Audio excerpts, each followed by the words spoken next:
जय श्री राम राम राम राम जय श्री राम राम राम राम जय श्री राम. ಹನುಮಾನ್ ಚಾಲಿಸ ಹನುಮಾನ್ ಚಾಲಿಸದ ಬಗ್ಗೆ ಇವತ್ತು ಚರ್ಚೆ ವಿಮರ್ಶೆ. ಹನುಮಾನ್ ಚಾಲಿಸದ ಸತ್ವ ಮಹತ್ವವನ್ನು ತಿಳಿದುಕೊಳ್ಳೋಣ. ಹನುಮಾನ್ ಚಾಲಿಸ ಆಚರಣೆ ಮಾಡುವಂತಹ ರೀತಿ ನೀತಿಗಳು, ವಿಧಿವಿಧಾನಗಳು, ಅದರ ಪ್ರಯೋಜನಗಳು, ಒಂದಷ್ಟು ಹನುಮಾನ್ ಚಾಲಿಸನ ಬಗ್ಗೆ, ಹನುಮಾನ್ ಚಾಲಿಸ ಮತ್ತು ಹನುಮಂತನ ಬಗ್ಗೆ ವಿಚಾರಗಳನ್ನು ತಿಳ್ಕೊಳ್ಳೋಣ. ಸಾಕಷ್ಟು ಜನಕ್ಕೆ ಹನುಮಂತ ಯಾರು ಅಂತ ಗೊತ್ತಿರುತ್ತೆ. ಗೊತ್ತಿಲ್ಲದಿರೋವಂಥ ದೇಶನೇ ಇಲ್ಲ. ನಮ್ಮ ಭಾರತ ಮಾತ್ರ ಅಲ್ಲ, ಇಡೀ ಪ್ರಪಂಚದಾದ್ಯಂತ ಹನುಮಂತನ ಪೂಜೆ ಮಾಡುವಂಥವ್ರು ಇಡೀ ಭೂಮಂಡಲದಲ್ಲಿ ಎಲ್ಲರೂ ಕೂಡ ಪೂಜೆ ಮಾಡ್ತಾರೆ. ಅವರು ನಮ್ಮ ಹಿಂದೂ ಧರ್ಮದಲ್ಲಿ ಆಗಿಲ್ಲದೆ ಹೋದರೂ ಕೂಡ ಬೇರೆ ಧರ್ಮದವರು ಕೂಡ ಹನುಮಂತನನ್ನು ಫಾಲೋ ಮಾಡ್ತಾರೆ. ಚೈನಾದಲ್ಲಿ ಒಂದು ಸಿನಿಮಾ ಇದೆ, ಮಂಕಿ ಕಿಂಗ್ ಅಂತ, ತುಂಬ ಚೆನ್ನಾಗಿದೆ, ಎಲ್ಲರೂ ನೋಡಿ. 4 ಪಾರ್ಟ್ ಇದೆ. First, second, third, fourth. First second ನೋಡಿದ್ದೀನಿ, ಥರ್ಡು ಫೋರ್ತ್ ನೋಡಬೇಕು. ಬಹಳ ಇಷ್ಟ. ಮಂಕಿ ಕಿಂಗ್ ಅಂದರೆ ಹನುಮಂತನ ಬಗ್ಗೆನೇ. ಅವರು ಜಪಾನ್ ಅವ್ರದ್ದೇ ಒಂದು ಶೈಲಿಯಲ್ಲಿ ಚೈನಾ ಥರ ತಗೊಂಡು ಬಂದಿದ್ದಾರೆ. ಬಟ್ ನನಗೆ ಮೂವಿ ಬಹಳ ಇಷ್ಟ ಆಯಿತು, ಬಹಳ ಚೆನ್ನಾಗಿದೆ. ಸೊ ಸ್ನೇಹಿತರೆ, ಹನುಮಂತ ರಾಮಾಯಣದಲ್ಲಿ ಬರುವಂತಹ ಒಂದು ಅತ್ಯದ್ಭುತವಾದಂತಹ ದೈತ್ಯ ಶಕ್ತಿ ತತ್ವ. ರಾಮಾಯಣ ಅಂತಂದರೆ ರಾಮನ್ನ ಎಲ್ಲರೂ ನೆನೆಸ್ಕೊಳ್ತಾರೆ. ಖಂಡಿತವಾಗ್ಲೂ ರಾಮನಿಂದನೇ ರಾಮಾಯಣ. ಆದರೆ ಹನುಮಂತ ಇಲ್ಲದೇ ರಾಮಾಯಣ ಆಗೋದಕ್ಕೆ ಸಾಧ್ಯವೇ ಇಲ್ಲ.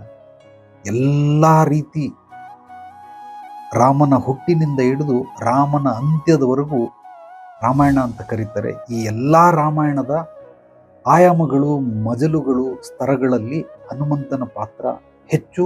ಹನುಮಂತನಿಗೆ ಹೆಚ್ಚು ಕೆಲಸ. ಹನುಮಂತನ ಇಲ್ಲದೇ ರಾಮಾಯಣನ ನೆನೆಸ್ಕೊಳ್ಳೋದು ಬಹಳ ಬಹಳ ಕಷ್ಟಕರ, ಸಾಧ್ಯವೇ ಇಲ್ಲ, ನಡೆಯೋದೇ ಇಲ್ಲ. ಆದ್ದರಿಂದ ರಾಮಾಯಣದಲ್ಲಿ ಬರುವಂತಹ ಮುಖ್ಯ ಪಾತ್ರ ಹನುಮಂತ. ಹನುಮಂತನಿಗೆ ರಾಮ ಭಕ್ತ ಹನುಮ ಅಥವಾ ರಾಮದಾಸ ಅಂತ ಕರೀತಾರೆ. ಸೊ ಇಲ್ಲಿ 2 ರೀತಿ ಸ್ಪಷ್ಟತೆಗಳನ್ನು ಕೊಡ್ತೀನಿ. ಗುಲಾಮ ಮತ್ತು ದಾಸ, ಇದೆರಡಕ್ಕೂ ವ್ಯತ್ಯಾಸ ಇದೆ. ಗುಲಾಮ ಅಂತಂದರೆ ಚಮಚಾಗಿರಿ ಅಂತ ಹೇಳೋದು. ಈ ಕೆಲವೊಬ್ಬರು ರಾಜಕೀಯ ವ್ಯಕ್ತಿಗಳ ಕೈ ಕೆಳಗಡೆ ಪುಡಾರಿಗಳಿರ್ತಾರೆ. ಅವರೊಂದು ಸಣ್ಣ ಪುಟ್ಟ ಹಣಕಾಸಿಗೆ ಆಸೆಗೆ ಅಥವಾ ಅಧಿಕಾರದ ಆಸೆಗೆ ಅವ್ರು ಹೇಳ್ದಂಗೆಲ್ಲ ಕೇಳ್ಕೊಂಡಿರ್ತಾರೆ. ಅಂದರೆ ಅವರು ಆನೆಗೆ 6 ಕಾಲಿದೆ ಅಂದರೆ ಹೌದು 6 ಕಾಲಿದೆ, 8 ಕಾಲಿದೆ ಅಂದರೆ 8 ಕಾಲಿದೆ ಅಂತ. ದಾಸ ಅಂದರೆ ಏನು ಅರ್ಥ ಅಂತಂದರೆ ಸಂಪೂರ್ಣವಾಗಿ ದೈಹಿಕವಾಗಿ, ಮಾನಸಿಕವಾಗಿ, ಆತ್ಮಿಕವಾಗಿ ಶರಣಾಗತಿಯನ್ನು ಹೊಂದಿರೋದು. ಅಂದರೆ ತನ್ನನ್ನು ತಾನು ಸಮರ್ಪಣೆ ಮಾಡ್ಕೊಂಡ್ಬಿಟ್ಟಿರೋದು. ಒಬ್ಬ ವ್ಯಕ್ತಿಗೆ, ವ್ಯಕ್ತಿತ್ವಕ್ಕೆ ಅಥವಾ ಒಂದು ಶಕ್ತಿಗೆ, ಒಂದು ತತ್ವಕ್ಕೆ ಸಂಪೂರ್ಣವಾಗಿ ಶರಣಾಗತಿಯಾಗಿರೋದಕ್ಕೆ ದಾಸ ಅಂತ ಕರೀತಾರೆ.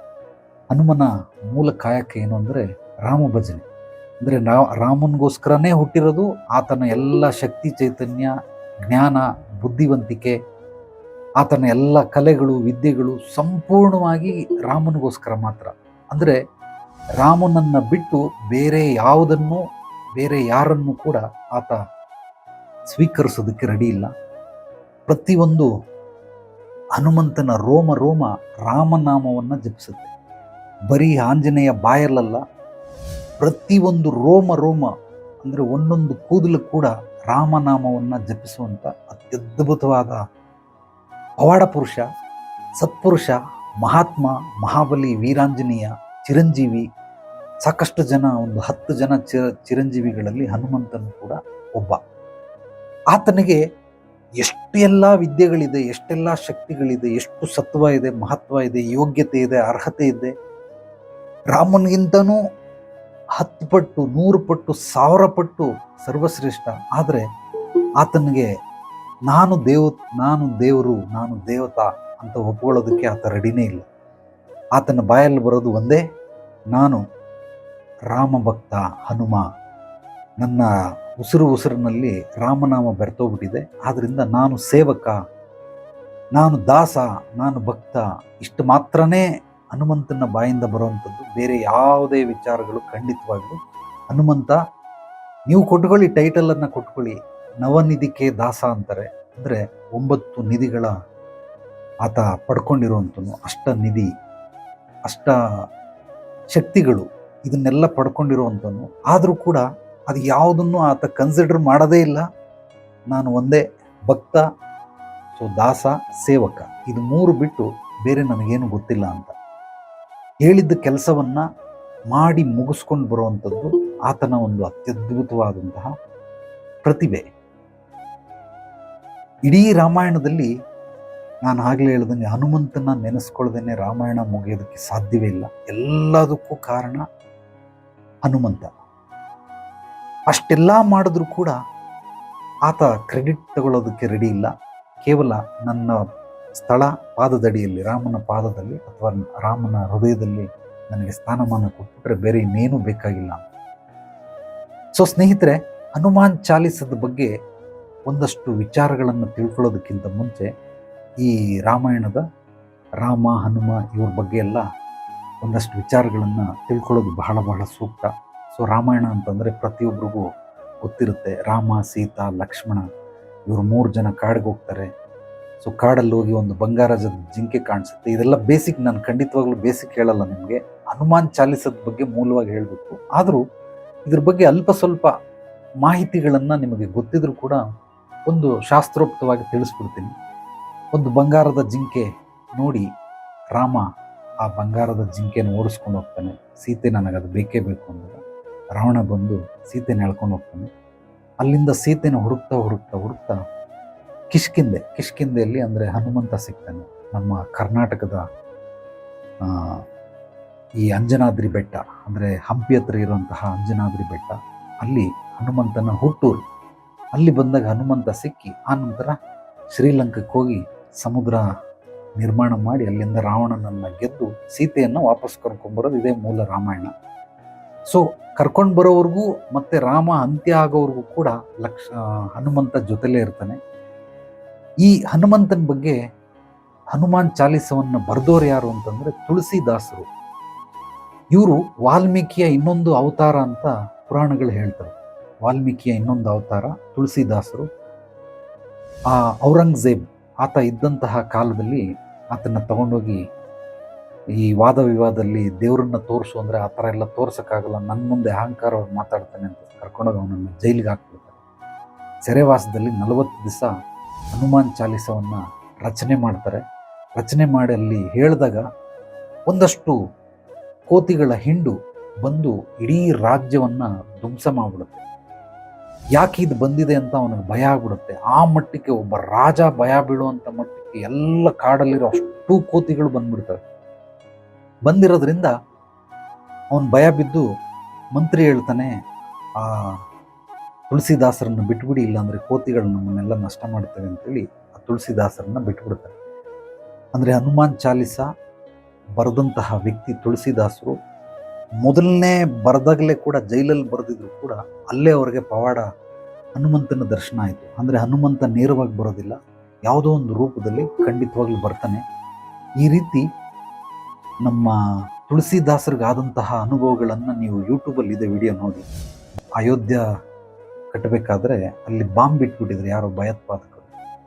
ಸೊ ಅದನ್ನು ಬಾಂಬ್ ಸ್ಕ್ವಾಡ್ ಬಂದು ಅದನ್ನೆಲ್ಲ ತೆಗಿಯೋದಕ್ಕೆ ಅಂತ ಹೋದಾಗ ಆಲ್ರೆಡಿ ಒಂದು ಕೋತಿ ಬಂದು ಅದನ್ನು ಡಿಫ್ಯೂಸ್ ಮಾಡಿಬಿಟ್ಟು, ಸೊ ಇನ್ನು 3 ಸೆಕೆಂಡ್ಗಳಿತ್ತು ಅದು ಬ್ಲಾಸ್ಟ್ ಆಗೋದಕ್ಕೆ, ಅಷ್ಟರಲ್ಲಿ ಬಂದು ಡಿಫ್ಯೂಸ್ ಮಾಡಿಬಿಟ್ಟಿತ್ತು. ಅಂದರೆ ಅಗದ್ಬಿಟ್ಟು ಅದನ್ನು ವೈರ್ ಕಡಿದ್ಬಿಟ್ಟಿತ್ತು.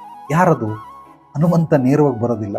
ಆದರೆ ಆ ರೀತಿ ತುಂಬ ರಾಮನಿಗೆ ಸಂಬಂಧಪಟ್ಟಂತಹ ಕೆಲವೊಂದು ವಿಚಾರಗಳಲ್ಲಿ ಈ ರೀತಿ ನಡೆದಾಗೆಲ್ಲ ಹನುಮಂತ ಹಾಜರಾಗ್ತಾನೆ. ಯಾಕೆ ಹಾಜರಾಗ್ತಾನೆ ಅಂದರೆ ಆತ ಚಿರಂಜೀವಿ. 10 ಲಕ್ಷ ವರ್ಷಗಳು ನೀನು ಬದುಕಿದ್ರೂ ಕೂಡ ಇನ್ನೂ ಹೆಚ್ಚಾಗಿ ಬದುಕಿರ್ತೀಯ ಅಂತ ಆಶೀರ್ವಾದ ಮಾಡಿರೋದ್ರಿಂದ ಆತ ಚಿರಂಜೀವಿ. ಅಂದರೆ ವರ್ಷಗಳು ಲೆಕ್ಕನೇ ಹಾಕೋದಿಲ್ಲ, ಸಾಯೋದಕ್ಕೆ ಸಾಧ್ಯವೇ ಇಲ್ಲ. ಅಮರ, ಅಜರಾಮರ ಅಂತ ಕರೀತಾರೆ. ಆದ್ದರಿಂದ ಈ ರೀತಿ ಕೆಲವೊಂದು ಎಲ್ಲ ದೇವಾನುದೇವತೆಗಳಿಂದ ವರವನ್ನು ಪಡ್ಕೊಂಡಿರೋನು ಹನುಮಂತ. ಆತನಿಗೆ 10 ವರಗಳು, 10 ದೇವಾನುದೇವತೆಗಳಿಂದ ಸಿಕ್ಕದಂಥ ವರಗಳು. ಈ ಎಲ್ಲ ವರಗಳನ್ನು ಆತನನ್ನು ಇನ್ನೂ ಸರ್ವಶ್ರೇಷ್ಠವನ್ನಾಗಿ ಮಾಡಿದಂತಹ ವರಗಳು.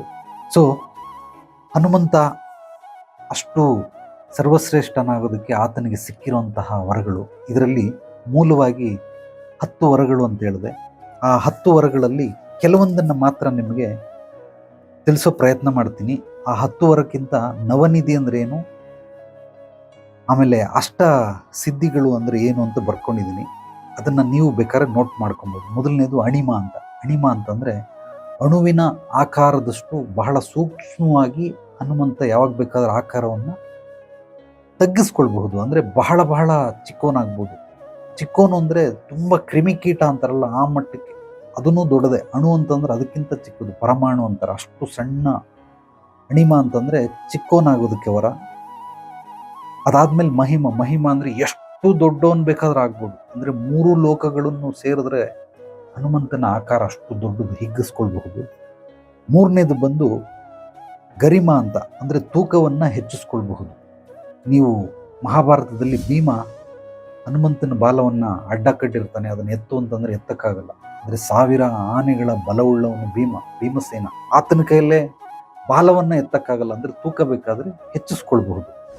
ಲಗಿಮ ಅಂತಂದರೆ ಹಗುರವಾಗುವುದು, ಬಹಳವಾಗಿ ಹಗುರ, ಅಂದರೆ ಒಂದು ಪುಕ್ಕಕ್ಕೆ ಸಮ, ಪುಕ್ಕಕ್ಕಿಂತನೂ ಹಗುರವಾಗಬಹುದು. ಆತನ ದೇಹವನ್ನು ಎಷ್ಟು ಹಗುರ ಬೇಕಾದ್ರೂ ಮಾಡ್ಕೊಳ್ಬಹುದು, ಎಷ್ಟು ತೂಕ ಬೇಕಾದ್ರೂ ಮಾಡ್ಕೊಳ್ಬಹುದು. 5ನೇದು ಬಂದು ಪ್ರಾಪ್ತಿ ಅಂತ. ಪ್ರಾಪ್ತಿ ಅಂದರೆ ಅದೃಶ್ಯವಾಗೋದು. ಎಲ್ಲಿ ಯಾವ ಒಂದು ವೇಷವನ್ನು ಬೇಕಾದರೂ ಧರಿಸ್ಬಹುದು, ಮಾಯ ಆಗ್ಬಹುದು, ಮತ್ತೆ ಪ್ರತ್ಯಕ್ಷ ಆಗ್ಬೋದು. ಇದಕ್ಕೆ ಪ್ರಾಪ್ತಿ ಅಂತ ಕರೀತಾರೆ. ಪ್ರಕಾಮ್ಯ ಅಂತ ಕರೀತಾರೆ. ಹಂಗಂದ್ರೆ ಅಮರತ್ವ ಅಂತ. ಅಂದರೆ 3 ಲೋಕಗಳಲ್ಲಿ, ಬ್ರಹ್ಮಾಂಡದಲ್ಲಿ ಎಲ್ಲಿ ಬೇಕಾದರೂ ಆತ ಸುತ್ತಾಡ್ಬೋದು. ಯಾವುದೇ ಲೋಕದಲ್ಲಿ ಬೇಕಾದರೂ ಆತನಿಗೆ ಹೋಗುವಂತಹ ಒಂದು ಶಕ್ತಿ, ಅದಕ್ಕೆ ಪ್ರಾಕಾಮ್ಯ ಅಂತ ಕರೀತಾರೆ. ಇನ್ನೊಂದು ಇಷಿತ್ವ ಅಂತ. ಇಷಿತ್ವ ಅಂತಂದರೆ ದೈವತ್ವ. ಮೊದಲನೇದು ಅಮರತ್ವ, ಇದು ದೈವತ್ವ. ಅಂದರೆ ಆತ ಹೇಳಿರೋದೆಲ್ಲ ಸತ್ಯವಾಗುತ್ತೆ, ಆತ ಮಾಡೋ ಕೆಲಸ ಎಲ್ಲ ದೈವತ್ವಕ್ಕೆ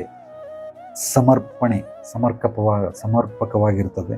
ಆದ್ದರಿಂದ ದೈವತ್ವ ಅಂತ ಕರೀತಾರೆ. 8ನೇದು ಬಂದು ವಶಿತ್ವ ಅಂತ. ವಶಿತ್ವ ಅಂದರೆ ವಶೀಕರಣ ಅಂತ. ಈ ವಶೀಕರಣ ಅಂತಂದರೆ ಎಲ್ಲರಿಗೂ ಪೇಪರ್ಗಳು ಬರೋ ಅಡ್ವರ್ಟೈಸ್ಮೆಂಟೇ ನೆನಪಿಗೆ ಬರ್ತದೆ. ಹೆಣ್ಣುಗಳನ್ನು ವಶೀಕರಣ ಮಾಡಿಕೊಡಲಾಗುತ್ತದೆ ಅಂತ ಕೆಲವರು ಬೋರ್ಡ್ಗಳು ಹಾಕ್ಕೊಂಡಿರ್ತಾರೆ. ಖಂಡಿತವಾಗ್ಲೂ ಆ ರೀತಿ ಎಲ್ಲ ಹೆಣ್ಣುಗಳನ್ನು ವಶೀಕರಣ ಮಾಡೋದು ಅಷ್ಟು ಸುಲಭವಾದ ಕೆಲಸ ಅಲ್ಲ. ಹೆಣ್ಣು ಅಂದರೆ ತಾಯಿ ಜಗನ್ಮಾತೆ ಅಂತ. ಆಕೆಗೆ ಮನವನ್ನು, ಅಂದರೆ ಸಮರ್ಪಣೆ ನೀಡಿ ನಾವು ಆಕೆಯನ್ನು ಹೊಲಿಸ್ಕೊಳ್ಬೋದೇ ಹೊರತು ಈ ರೀತಿ ಯಾವುದೋ ಮಾಟ ಮಂತ್ರ ಮಾಡಿ, ಯಾವುದೋ ಒಂದು ಮಂತ್ರ ಹೇಳಿ ಹೊಲಿಸ್ಕೊಳ್ಳೋದಕ್ಕೆ ಖಂಡಿತವಾಗ್ಲೂ ಸಾಧ್ಯವಿಲ್ಲ.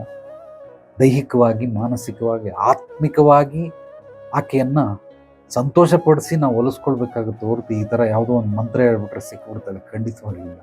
ಅವೆಲ್ಲ ಸುಮ್ಮನೆ ಬೂಟಾಟಿಕೆ. ಆದ್ದರಿಂದ ವಶೀಕರಣ ಅಂದರೆ ವಶಿತ್ವ ಅಂತಂದರೆ ಏನರ್ಥ ಅಂದರೆ ಯಾರನ್ನು ಬೇಕಾದರೂ ಕನ್ವಿನ್ಸ್ ಮಾಡಬಹುದು. ಈಗ ಗೋವರ್ಧನ ಬೆಟ್ಟ ಆ ಒಂದು ರಾಮಸೇತು ನಿರ್ಮಾಣಕ್ಕೆ ಕರಿತಾನೆ, ಅದನ್ನು ಬರಲ್ಲ, ಹಠ ಮಾಡುತ್ತೆ, ನೀನು ನನ್ನನ್ನು ಮುಟ್ಬೇಡ ಅಂತ, ಭಾಷೆ ಕೊಡು ಅಂತ ಕೇಳುತ್ತೆ. ಅದನ್ನು ಹೋಲಿಸೋದು, ಅದನ್ನು ಒಪ್ಪಿಸೋವಂಥ ಕೆಲಸ, ಒಪ್ಪಿಸಿ ಆ ಬೆಟ್ಟನ ನನ್ನನ್ನು ತಗೊಂಡೋಗು ಅಂತೇಳಿ ತಗೊಂಡೋದಾಗ ಅದು ಒಪ್ಕೊಡ್ತದೆ. ಅದೇ ರೀತಿ ಯಾವುದೇ ಕೆಲಸಗಳನ್ನು ಕೊಟ್ಟಾಗ ಆತ ಎದುರುಗಡೆ ಇರೋರನ್ನ ಒಪ್ಪಿಸಿ ಆ ಕೆಲಸವನ್ನು ಅವ್ರಿಗೆ ಕನ್ವಿನ್ಸ್ ಮಾಡಿ ವಾಪಸ್ ಬರುತ್ತಲ್ಲ, ಅದಕ್ಕೆ ವಶೀಕರಣ ಅಂತ. ಅಂದರೆ ಒಪ್ಪಿಸೋವಂಥ ಕೆಲಸ, ಕನ್ವಿನ್ಸ್ ಮಾಡೋ ಕೆಪಾಸಿಟಿ ಈಸ್ ಎ ಗ್ರೇಟ್. 2 ಬ್ರಹ್ಮಾಸ್ತ್ರಗಳನ್ನು ಪಡ್ಕೊಂಡು, ಅಂದರೆ ನಾನು ಹೇಳೋ ಬ್ರಹ್ಮಾಸ್ತ್ರ, ಬದುಕಿಲ್ಲಿ ಎಲ್ಲರಿಗೂ 2 ಬ್ರಹ್ಮಾಸ್ತ್ರಗಳು ಬೇಕು. ಒಂದು ಕಮ್ಯುನಿಕೇಷನ್ ಸ್ಕಿಲ್, ಇನ್ನೊಂದು ಕನ್ವಿನ್ಸ್ ಮಾಡೋ ಕೆಪಾಸಿಟಿ. ಇದು ಹನುಮಂತನಲ್ಲಿ ಬಹಳ ಬಹಳ ಅದ್ಭುತವಾದಂತಹ ಕಲೆ. ಈತ ಸರ್ವವಿದ್ಯಾ ಪಾರಂಗತ. ಎಲ್ಲ ವಿದ್ಯೆಗಳನ್ನು, ಕಲೆಗಳನ್ನು, ಬ್ರಹ್ಮವಿದ್ಯೆ, ಋಷಿವಿದ್ಯೆ, ಸೂಕ್ಷ್ಮ ವಿದ್ಯೆಗಳನ್ನು, ಸ್ಥೂಲ ವಿದ್ಯೆಗಳನ್ನು ಕಲಿತಂಥವನು, ಅರಿತಂಥವನು. ಈತನಿಗೆ ಗೊತ್ತಿಲ್ಲದಿರುವಂತಹ ವಿದ್ಯೆಗಳೇ ಇಲ್ಲ. ಎಲ್ಲ ಸಂಪೂರ್ಣ ವಿದ್ಯೆ ಯಾರಿಂದ ಕರಗತ ಆಗಿದ್ದು ಅಂದರೆ ಸೂರ್ಯದೇವನಿಂದ ಪ್ರಾಪ್ತಿಯಾದಂಥ ವರ. ಆತನಿಗೆ ಯಾವಾಗ ಆ ಒಂದು ಅರ್ಹತೆ, ಯೋಗ್ಯತೆ ಬರುತ್ತೆ, ಆಗ ನಾನು ಆತನಿಗೆ ಗುರುವಾಗಿ ಎಲ್ಲವನ್ನು ಹೇಳ್ಕೊಡ್ತೀನಿ ಅಂತ ವರ ಕೊಟ್ಟಿರ್ತಾನೆ. ಈ ವರಗಳು ಹೇಗೆ ಸಿಗ್ತವೆ ಅಂತಂದರೆ ಸೂರ್ಯನ ನುಂಗುವಂಥ ಒಂದು ಸಾಹಸ ಮಾಡಿಬಿಟ್ಟಿರ್ತಾನೆ, ಹಣ್ಣು ಅಂತ ತಿಳ್ಕೊಂಡು. ಆಗ ಇಂದ್ರನ ಒಂದು ವಜ್ರಾಯುಧದಿಂದ ಆತನಿಗೆ ಹೊಡೆದಾಗ ಮೂರ್ಛೆ ತಪ್ಪಿ ಕೆಳಗೆ ಬಿದ್ದೋಗ್ಬಿಡ್ತಾನೆ. ವಾಯುದೇವ ಕೋಪಗೊಂಡು ಇಡೀ ಭೂಮಂಡಲದಲ್ಲ, ಬ್ರಹ್ಮಾಂಡದಲ್ಲಿ ಎಲ್ಲೂ ವಾಯು ಇಲ್ಲದಿರೋ ರೀತಿ ಮಾಡಿದಾಗ ಎಲ್ಲ ದೇವತೆಗಳು ಬ್ರಹ್ಮನ ಹತ್ರ ಹೋದಾಗ ಹಿಂಗಾಗಿದೆ ಅಂತ ಬ್ರಹ್ಮ ಆತನ ಒಂದು ಚಮತ್ಕಾರದಿಂದ, ಆತನ ಒಂದು ಸರ್ವಶ್ರೇಷ್ಠವಾದ ಶಕ್ತಿ ಚೈತನ್ಯದಿಂದ ಆತನ ಉಳಿಸಿದಾಗ ಒಂದು ವರ ಕೊಡ್ತಾನೆ ಬ್ರಹ್ಮ ಹನುಮಂತನಿಗೆ, ಅಂದರೆ ನೀನು ಚಿರಂಜೀವಿ ಆಗುವಂತ. ಆ ರೀತಿ ಯಮ ಇರ್ಬೋದು, ಸೀತೆ, ರಾಮ, ಸೊ ಸಾಕಷ್ಟು 10 ಜನಗಳು 10 ವರಗಳನ್ನು ಕೊಟ್ಟಿರ್ತಾರೆ. ಎಲ್ಲ ಒಂದೊಂದು ವರಗಳನ್ನು ಪಡ್ಕೊಂಡು ಆತ ಶಕ್ತಿಶಾಲಿ ಆಗ್ತಾನೆ. ಹನುಮಂತನ ಶಕ್ತಿ ಎಷ್ಟಿದೆ ಅನ್ನೋದನ್ನ ತಿಳ್ಕೊಂಡ ನಂತರ ಹನುಮಾನ್ ಚಾಲಿಸದ ಬಗ್ಗೆ ನಿಮಗೊಂದಷ್ಟು ಮಾಹಿತಿಗಳನ್ನು ಕೊಡ್ತೀನಿ. ಹನುಮಂತನ ಶಕ್ತಿ ಎಷ್ಟಿದೆ ಅನ್ನೋದಕ್ಕೆ ಒಂದು ಕ್ಯಾಲ್ಕುಲೇಷನ್ ಇದೆ. ಅದನ್ನ ಓವರಾಲ್ ಆಗಿ ಔಟ್ಪುಟ್ ಅಲ್ಲಿ ಬರೆಯೋದಕ್ಕಾಗೋದಿಲ್ಲ. ಆದ್ರಿಂದ ನಿಮಗೆ ಈ ರೀತಿ ಬಿಡಿಸಿ ಹೇಳೋ ಪ್ರಯತ್ನ ಮಾಡ್ತೀನಿ. 10,000 ಆನೆಗಳ ಬಲ ಇರುವಂತಹ ಒಬ್ಬ ದಿಗ್ಗಜನಿಗೆ ಎಷ್ಟು ಶಕ್ತಿ ಇರುತ್ತೆ ಅಂದ್ರೆ 10,000 ಆನೆಗಳ ಬಲ ಇರುವಂತವನು ದಿಗ್ಗಜ ಅಂತ ಕರೀತಾರೆ. ಅದೇ ತರ 10,000 ದಿಗ್ಗಜರು ಸೇರಿಸಿದ್ರೆ ಒಂದು ಐರಾವತಕ್ಕೆ ಅಷ್ಟು ಬಲ ಇರುತ್ತೆ, ಶಕ್ತಿ ಇರುತ್ತೆ. 10,000 ಆನೆಗಳ ಒಬ್ಬ ದಿಗ್ಗಜಂಗೆ ಅಷ್ಟು ಶಕ್ತಿ ಇದ್ರೆ 10,000 ದಿಗ್ಗಜರ ಒಂದು ಐರಾವತಕ್ಕಷ್ಟು ಬಲ ಇರುತ್ತೆ. 10,000 ಐರಾವತಗಳು ಸೇರಿದ್ರೆ ವಜ್ರಾಯುಧಕ್ಕಷ್ಟು ಶಕ್ತಿ ಇರುತ್ತೆ. 10,000 ಐರಾವತಗಳಷ್ಟು 10,000 ವಜ್ರಾಯುಧಗಳನ್ನ ಸೇರಿದ್ರೆ ಇಂದ್ರನ ಬಲ ಅಷ್ಟಿರುತ್ತೆ. ಒಬ್ಬ ಇಂದ್ರನಿಗೆ 10,000 ವಜ್ರಾಯುಧಗಳ ಬಲ ಇರುತ್ತೆ. ಅದೇ ರೀತಿ ಹನುಮಂತನಿಗೆ ಒಬ್ಬ ಇಂದ್ರನಲ್ಲಿ ಎಷ್ಟು ಬಲ ಇದೆಯೋ ಅಷ್ಟು ಆತನ ಕಿರುಬೆರಳಲ್ಲಿದೆ. ಹನುಮಂತನ ಶಕ್ತಿ ಒಬ್ಬ ಇಂದ್ರ ಈ ಕಿರುಬೆರಳ ಸಮಾನ. ಇನ್ನು ದೇಹವೆಲ್ಲ ಕೂಡಿದ್ರೆ ಎಷ್ಟು ಶಕ್ತಿ ಚೈತನ್ಯ ಇರಬಹುದು ಅನ್ನೋದು ನೀವು ಲೆಕ್ಕ ಹಾಕೊಳ್ಳಿ. ಆತನ ಶಕ್ತಿ ವರ್ಣನೆ ಮಾಡೋದಕ್ಕೆ ಸಾಧ್ಯವೇ ಇಲ್ಲ, ಬರೆಯೋಕ್ಕಾಗಲ್ಲ, ಹೇಳೋಕ್ಕಾಗಲ್ಲ. ಆದರೆ ಅದನ್ನು ಈ ರೀತಿಯಾಗಿ ನೀವು ವಿಭಜನೆ ಮಾಡಿಕೊಂಡು ಟೈಮ್ ಟೇಬಲ್ ಅಂದರೆ ಶಾರ್ಟ್ ಆ್ಯಂಡ್ ಸ್ವೀಟ್ ಆಗಿ ನೀವು ತಿಳ್ಕೊಳ್ಬೇಕು ಅಂದರೆ ಹನುಮಂತನ ಶಕ್ತಿ ಇಷ್ಟಿರೋದ್ರಿಂದ ಆತ ಅತ್ಯದ್ಭುತವಾದಂತಹ ದೈತ್ಯ, ಒಂದು ರೀತಿ ರಾಕ್ಷಸ, ಬ್ರಹ್ಮ ರಾಕ್ಷಸ ಅಂತ ಕರಿಬಹುದು ನೀವು. ರಾಕ್ಷಸ ಅಂತಂದ್ರೆ ತಪ್ಪು ತಿಳ್ಕೊಂಬೇಡಿ, 2 ರೀತಿ ರಾಕ್ಷಸರು ಇರ್ತಾರೆ. ಒಂದು ನೆಗೆಟಿವ್ ರಾಕ್ಷಸ, ಇನ್ನೊಬ್ಬರನ್ನ ಸರ್ವನಾಶ ಮಾಡಿ ಭಕ್ಷಣೆ ಮಾಡೋದು. ಇನ್ನೊಬ್ಬ ರಾಕ್ಷಸ, ಈತ ಭಕ್ಷಣೆ ಮಾಡೋನಲ್ಲ, ಕಲೆಗಳಲ್ಲಿ ವಿದ್ಯೆಗಳಲ್ಲಿ ಪಾಂಡಿತ್ವ, ವಿದ್ವತ್ತನ್ನು ಪಡೆದಿರುವಂಥವ್ರು, ಮೇಧಾವಿಗಳು. ಸೊ ಎಲ್ಲ ರೀತಿ ವಿದ್ಯೆಗಳನ್ನು ಒಬ್ಬನೇ ವ್ಯಕ್ತಿ ಅರೆದು ಕುಡಿದ್ಬಿಟ್ಟಿದ್ದಾನೆ ಅಂದರೆ ಇಂಥವ್ರನ್ನ ರಾಕ್ಷಸ ಅಂತ ಕರೀತಾರೆ. ಆದ್ರಿಂದ ರಾಕ್ಷಸ ಅಂತಂದ್ರೆ ನಾವು 5 ಅಡಿ ಇದ್ದೀರಿ, ನಮಗೆ ರಾಕ್ಷಸ ಅಂದ್ರೆ 50 ಅಡಿ ಇರ್ತಾನೆ. ಸೊ ಬ್ರಹ್ಮನ ಒಂದು ಆಯುಷು ಅದನ್ನ ಲೆಕ್ಕ ಆಗ್ತಾ ಹೋದ್ರೆ ಎಷ್ಟೋ ಮನ್ವಂತರಗಳು ಬೇಕಾಗುತ್ತೆ. ಅದ್ರ ಬಗ್ಗೆ ನಾನು ಇನ್ನೊಂದು ಕ್ಲಾಸ್ ಮಾಡ್ತೇನೆ. ಬಟ್ ನೀವು ಬ್ರಹ್ಮನ ಒಂದು ಆಯುಷು ಅಂದ್ರೆ ಒಂದು ದಿನ ಎಷ್ಟೋ ಲಕ್ಷ ವರ್ಷಗಳು, ಲಕ್ಷ ಅಲ್ಲ ಕೋಟಿ ವರ್ಷಗಳಾಗುತ್ತೆ. ನಮಗೆ 24 ಅವರ್ ಹೇಗೋ ಬ್ರಹ್ಮನಿಗೆ ನಮ್ಮ ಒಂದು ವರ್ಷಗಳು ಕಳೆದ್ರೆ, ಲಕ್ಷಾಂತರ ವರ್ಷಗಳು ಕಳೆದ್ರೆ ಬ್ರಹ್ಮನ ಒಂದು ದಿವಸ. ಆತ ಇನ್ನೆಷ್ಟು ಎತ್ತರದಲ್ಲಿ ಇರಬಹುದು ರೇಷಿಯೋ ಪ್ರಕಾರ. ಆತನೇ ಈಗ ಬ್ರಹ್ಮನೇ ಸುಮಾರು ಸುಮ್ಮನೆ 1 ಕೋಟಿ ಅಡಿ ಎತ್ತರ ಇದ್ರೆ, ಸೊ 50 ಕೋಟಿ ಅಡಿ ಎತ್ತರ ಇರೋನಿಗೆ ಬ್ರಹ್ಮ ರಾಕ್ಷಸ ಅಂತ ಕರೀತಾರೆ. ಅಂದ್ರೆ ಬ್ರಹ್ಮನಿಗಿಂತನೂ ಅಧಿಕವಾಗಿರ್ತಾನೆ, ಅವನಿಗೆ ಬ್ರಹ್ಮ ರಾಕ್ಷಸ ಅಂತ ಕರೀತಾರೆ. ಹನುಮಂತನ ನೀವೆಲ್ಲರೂ ಬ್ರಹ್ಮ ರಾಕ್ಷಸ ಅಂತ ತಿಳ್ಕೊಳ್ಬಹುದು. ಸೊ ಹನುಮಂತನ ಶಕ್ತಿಶಾಲಿಯನ್ನ ತಿಳ್ಕೊಂಡಿದಿರಿ. ಈಗ ಹನುಮಾನ್ ಚಾಲಿಸದ ಬಗ್ಗೆ ಒಂದಷ್ಟು ಮಾಹಿತಿ. ಹನುಮಾನ್ ಚಾಲಿಸವನ್ನ ಅರ್ಥವನ್ನು ನಾನು ಹೇಳೋದಿಲ್ಲ, ಅದಕ್ಕೆ ಬೇಕಾದ್ರೆ ಇನ್ನೊಂದು ವಿಡಿಯೋ ಮಾಡ್ತಾ ಇದ್ದೀನಿ, ಎಡಿಟ್ ಮಾಡ್ತಾ ಇದ್ದಾರೆ, ಅದಾದ್ಮೇಲೆ ಬೇಕಾದ್ರೆ ಹಾಕ್ತೀನಿ, ಇನ್ನೊಂದು ಕ್ಲಾಸ್ ಬೇಕಾದ್ರೆ ತಗೊಳ್ತೀನಿ. ಬಟ್ ಈಗ ಹನುಮಾನ್ ಚಾಲಿಸದ ಮಹತ್ವ, ಅದನ್ನ ಏನಕ್ಕೆ ಜಪಿಸ್ಬೇಕು, ಜಪಿಸೋದ್ರಿಂದ ಏನೇನು ಲಾಭಗಳು, ಆಚರಣೆ ಮಾಡುವಂತಹ ವಿಧಿವಿಧಾನಗಳು, ಇದ್ರ ಬಗ್ಗೆ ಅಂದರೆ ಯಾರು ನಿಮಗೆ ಯೂಟ್ಯೂಬಲ್ಲಿ ಫೇಸ್ಬುಕ್ಕಲ್ಲಿ ಸಿಗದೇ ಇರೋಂಥ ಕೆಲವೊಂದು ಮಾಹಿತಿಗಳನ್ನು ನಾನು ನಿಮ್ಗೆ ಹೇಳ್ಕೊಡ್ತೀನಿ. ಯಾಕೆ ಹೇಳ್ಕೊಡ್ತೀನಿ ಅಂದರೆ ನನ್ನ ಅನುಭವ, ಹನುಮಾನ್ ಚಾಲಿಸದ ಬಗ್ಗೆ ನಾನು ಪಠನೆ ಮಾಡಿ ಅದರಿಂದ ಪಡೆದಿರುವಂತಹ ಕೆಲವೊಂದು ವಿದ್ಯೆಗಳನ್ನು, ಕಲೆಗಳನ್ನು, ಕೆಲವೊಂದು ವಿಚಾರಗಳನ್ನು, ಸೂಕ್ಷ್ಮಾತಿ ಸೂಕ್ಷ್ಮ ವಿಚಾರಗಳನ್ನು ಅದನ್ನು ಪಠನೆ ಮಾಡೋದ್ರಿಂದ ಬರುವಂಥದ್ದು. ನನ್ನ ಗುರುಗಳು ಹನುಮಾನ್ ಚಾಲಿಸದ ಬಗ್ಗೆ ಹೇಳ್ಕೊಟ್ಟಂತಹ ಕೆಲವೊಂದು ಮಾಹಿತಿಗಳನ್ನು ನಿಮಗೆ ಹೇಳ್ತೀನಿ. ಮೊದಲನೇದಾಗಿ ನಾವೆಲ್ಲರೂ ಈ ಓಂಕಾರವನ್ನು ಜಪಿಸ್ತೀರಿ, ಅಂದರೆ ಓಂ ಅನ್ನೋದನ್ನು ಹೇಳ್ತೀರಿ. ಅದನ್ನ 3 ಆಕಾರಗಳನ್ನು ಹೊಂದಿರುವಂತಹ ಓಂಕಾರ, ಅದು 3 ರೀತಿ ಇರುತ್ತೆ. ಅದನ್ನು ಬಿಡಿಸಿ ಹೇಳ್ಬೇಕಾದ್ರೆ ಆ, ಊ, ಇದು 3 ಆಕಾರಗಳು ಸೇರಿ ಓಂ ಅಂತ ಆಗಿದೆ. ಆ ಅಂದರೆ ಬಾಯಿ ಬಿಟ್ಟು ಆ ಅನ್ಬೇಕು, ಓ ಅಂತ ಅನ್ಬೇಕು, ಆಮೇಲೆ ಬಾಯಿ ಮುಚ್ಚಿ, ತುಟಿ ಮುಚ್ಚಿ ಅಂತ ಹೇಳ್ಬೇಕು, ಅಂತ ಮುಚ್ಕೊಂಡು ಹೇಳಿದಾಗ ನಿಮಗೆ ಅಂತ ಬರ್ತದೆ. ಈ 3 ನೀವು ಬಿಡಿಸಿ ಹೇಳಿದಾಗ ಈ ಸಂಧಿ ಅಂತಾರೆ, ಸುವರ್ಣ ಸಂಧಿ, ದೀರ್ಘ ಸಂಧಿ, ಏನೇನೋ ಹೇಳ್ತಾರೆ.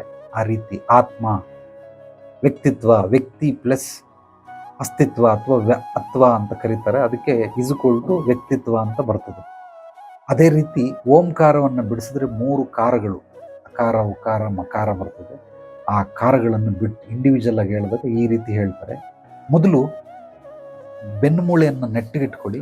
ಬೆನ್ನುಮೂಳೆ ನೆಟ್ಟಿಗಿರಲಿ. ಬೆನ್ನುಮೂಳೆ ನೆಟ್ಟಿಗಿದ್ದು ತಲೆ ಸ್ವಲ್ಪ ಮೇಲ್ಭಾಗದಲ್ಲಿರ್ಬೇಕು, ಹೀಗೆ ಮೇಲೆ ಎತ್ತಿರ್ಬೇಕು ಒಂಚೂರು ಈ ದಿಕ್ಕಲ್ಲಿ, ಅಂದರೆ ಒಂದು 15 ಡಿಗ್ರಿ ಮೇಲೆ ಎತ್ತಬೇಕು. ಎತ್ತಿ ನಿಮ್ಮ ನಾಭಿಯಿಂದ ಆ ಅನ್ನೋದು ಸೌಂಡ್ ಮಾಡಿ. ಎಷ್ಟು ಜೋರಾಗಿ ಸಾಧ್ಯವಾಗುತ್ತೆ ಅಷ್ಟು ಜೋರಾಗಿ ಹೇಳಿ. ನಾಭಿಯನ್ನ ಸ್ವಲ್ಪ ತಲೆಯನ್ನ ಮೇಲೆ. Very good. ಸೊ 3 ಸಲ ಮಾಡಿ ಪ್ರತಿಯೊಬ್ಬರು. ಪೂರ್ತಿ ನಿಮಗೆ ಉಸಿರು ಎಷ್ಟು ಒಳಗಡೆ ಎಳ್ಕೊಳಕ್ಕಾಗುತ್ತೋ ಅಷ್ಟು ಎಳ್ಕೊಂಡು ಹೊರಗಡೆ ಬಿಡ್ತಾ ಆ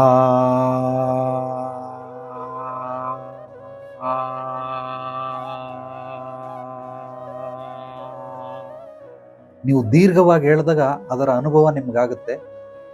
ಯಾರ್ಯಾರು ಆ ಅಂತ ಹೇಳ್ತಾ ಇದ್ದೀರಾ ಹೊಟ್ಟೆ ಭಾಗದಲ್ಲಿ ವೈಬ್ರೇಟ್ ಆಗುತ್ತೆ, ಕಂಪನಗಳಾಗುತ್ತೆ, ನೀವು ನೋಡ್ಕೊಳ್ಬಹುದು. ತಲೆ ಮೇಲೆತ್ತಿ ಆ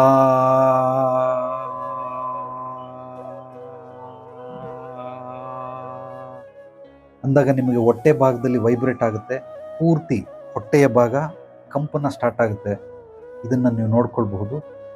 ಎರಡನೇದು, ಈಗ ತಲೆಯನ್ನು ಸ್ವಲ್ಪ ನೇರ ದೃಷ್ಟಿ ನಿಮ್ಮ ಕಣ್ಣುಗಳು ಎದುರುಗಡೆ ಇಟ್ಕೊಂಡು ಊ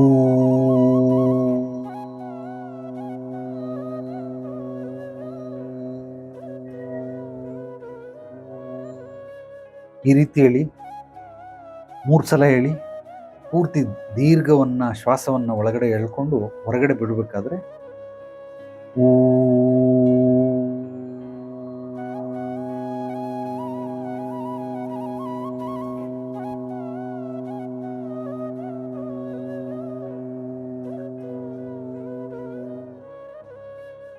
ಸೊ ಊಕಾರ ಹೇಳಿದಾಗ ನಿಮ್ಮ ಎದೆಯ ಭಾಗದಲ್ಲಿ ಕಂಪನ ಆಗುತ್ತೆ. ನೀವು ನೋಡಬಹುದು ಎದೆಯ ಭಾಗದಲ್ಲಿ ಪೂರ್ತಿ ಎದೆಯ ಭಾಗ ವೈಬ್ರೇಷನ್ ಸ್ಟಾರ್ಟ್ ಆಗುತ್ತೆ. ಇನ್ನು ನಿಮಗೆ ಬಾಯನ್ನು ಮುಚ್ಚಿ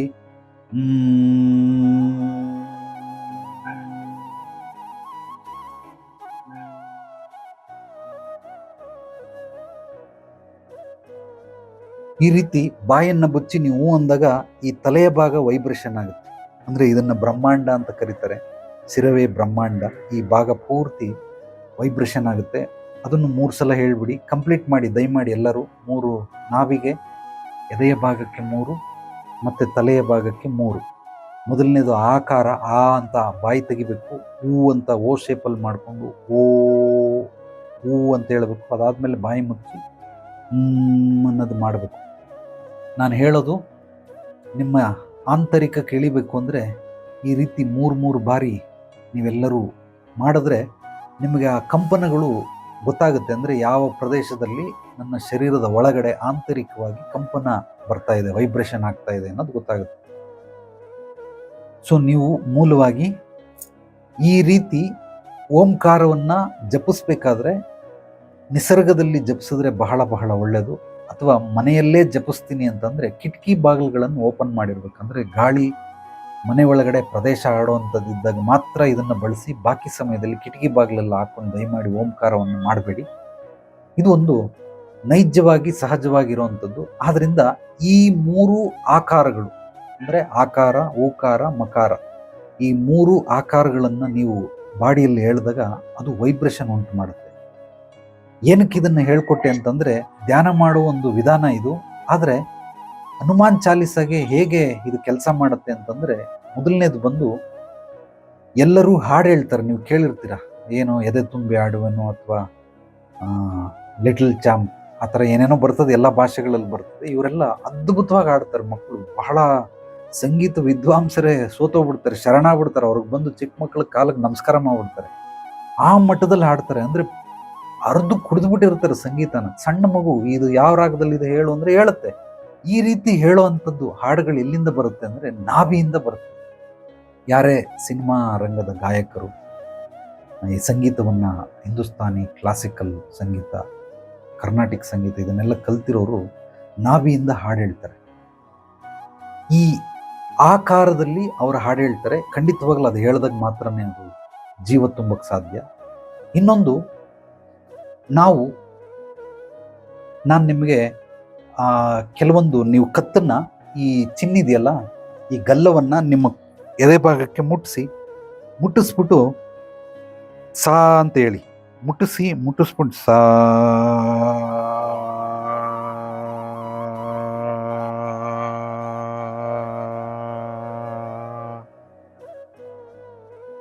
ಸೊ ಗಲ್ಲಕ್ಕೆ ಮುಟ್ಟಿದಾಗ ಏನಾಗುತ್ತೆ, ನಿಮ್ಮ ವಾಯ್ಸ್ ದೊಡ್ಡದಾಗುತ್ತೆ, ಅಂದರೆ ಬೇಸ್ ಬರ್ತದೆ, ಬೋಲ್ಡ್ ಆಗುತ್ತೆ. ಅದೇ ಈಗ ನೀವು ಹಿಂಗೆ ತಲೆಯನ್ನು ಮೇಲೆ ಅಂದರೆ ನೇರ ಮುಖ ಮಾಡಿ 90 ಡಿಗ್ರಿಲಿ ಸಾ.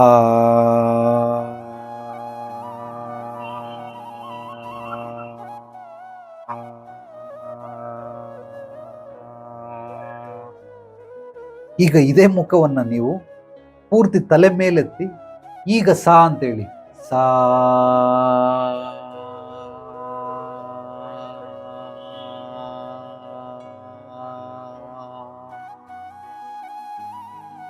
ಸೊ ಈಗ ಇದು ಏನಾಯ್ತು ಅಂದ್ರೆ, ನೀವು ಗಲ್ಲವನ್ನ ಎದೆ ಭಾಗಕ್ಕೆ ಟಚ್ ಮಾಡಿ ಆಡಿದಾಗ ಇದು ಅಷ್ಟೇ ನಾಭಿಗೆ ಕನೆಕ್ಟ್ ಆಗುತ್ತೆ, ಹಿಂಗೆ ಆಡಿದಾಗ ಎದೆಗೆ ಕನೆಕ್ಟ್ ಆಗುತ್ತೆ, ಮೇಲೆತ್ತಿ ಆಡಿದಾಗ ಶಿರಕ್ಕೆ ಕನೆಕ್ಟ್ ಆಗುತ್ತೆ. ಅಂದ್ರೆ ಈ ಮೂರನ್ನ ಬ್ರಹ್ಮ ವಿಷ್ಣು ಮಹೇಶ್ವರ ಅಂತ ಹೇಳ್ತಾರೆ. ಹನುಮಾನ್ ಚಾಲಿಸವನ್ನ ಪಠನೆ ಆಡ್ಬೇಕಂದ್ರೆ, ಅಂದ್ರೆ ಯಾರಾದ್ರೂ ಸಿಂಗರ್ ಇದ್ರೆ ಹಾಡು ಹೇಳೋದು ಈ ಮೂರನ್ನು ಉಪಯೋಗಿಸ್ಕೊಂಡು ಹಾಡುಗಳನ್ನು ಹೇಳ್ತಾರೆ, ಸ್ತುತಿಯನ್ನ ಮಾಡ್ತಾರೆ. ಆದ್ರೆ ಜನರಲ್ ಆಗಿ ನೀವು ಮಾಡ್ಬೇಕಾಗಿರೋದು ಏನು ಅಂದ್ರೆ, ಎದೆ ಭಾಗದಿಂದ ಹನುಮಾನ್ ಚಾಲಿಸವನ್ನ ಹಾಡಬಹುದು. ಅದನ್ನ ನಾನು ಸುಮ್ಮನೆ ನಿಮಗೊಂದು ಒಂದೇ ಒಂದು ಲೈನ್ ಅನ್ನ ಹೇಳ್ತೀನಿ. ಈಗ ನಾಭಿಯಿಂದ ಆಡ್ಬೇಕಂದ್ರೆ ಎಲ್ಲ ಸಿಂಗರ್ಗಳು ಜೈ ಹನುಮಾನ್ ಜ್ಞಾನ ಗುಣ ಸಾಗರ್ ಜೈ ಕಪೀಶ್ ತಿಹು ಲೋಕ ಉಜಾಗರ್, ಇದು ನಾಭಿಯಿಂದ ಆಡ್ತಾ ಇದ್ದೀನಿ. ಇದನ್ನ ನಾನು ಹೃದಯದಿಂದ ಆಡೋದು ಹೇಗೆ ಅಂದ್ರೆ, ಆಕಾರ ಅಲ್ಲ, ಊಕಾರದಲ್ಲಿ ಆಡ ಜೈ ಹನುಮಾನ್ ಜ್ಞಾನ ಗುಣ ಸಾಗರ್ ಜೈ ಕಪೀಶ್ ತಿಹು ಲೋಕ ಉಜಾಗರ್. ಸೊ ಈ ರೀತಿ ಆಡ್ತೀನಿ. ಇನ್ನೂ ನಾನು ಅದನ್ನ ಬ್ರಹ್ಮಾಂಡದಿಂದ ಅಂದ್ರೆ ಓಂಕಾರದಿಂದ ಮಾಡಬೇಕು ಅಂದ್ರೆ ಇದನ್ನು ಪೂರ್ತಿ ಆಡಂಗಿಲ್ಲ, ಜಸ್ಟ್ ಮೂಗುಟ್ಟಿದ್ರೆ ಸಾಕು.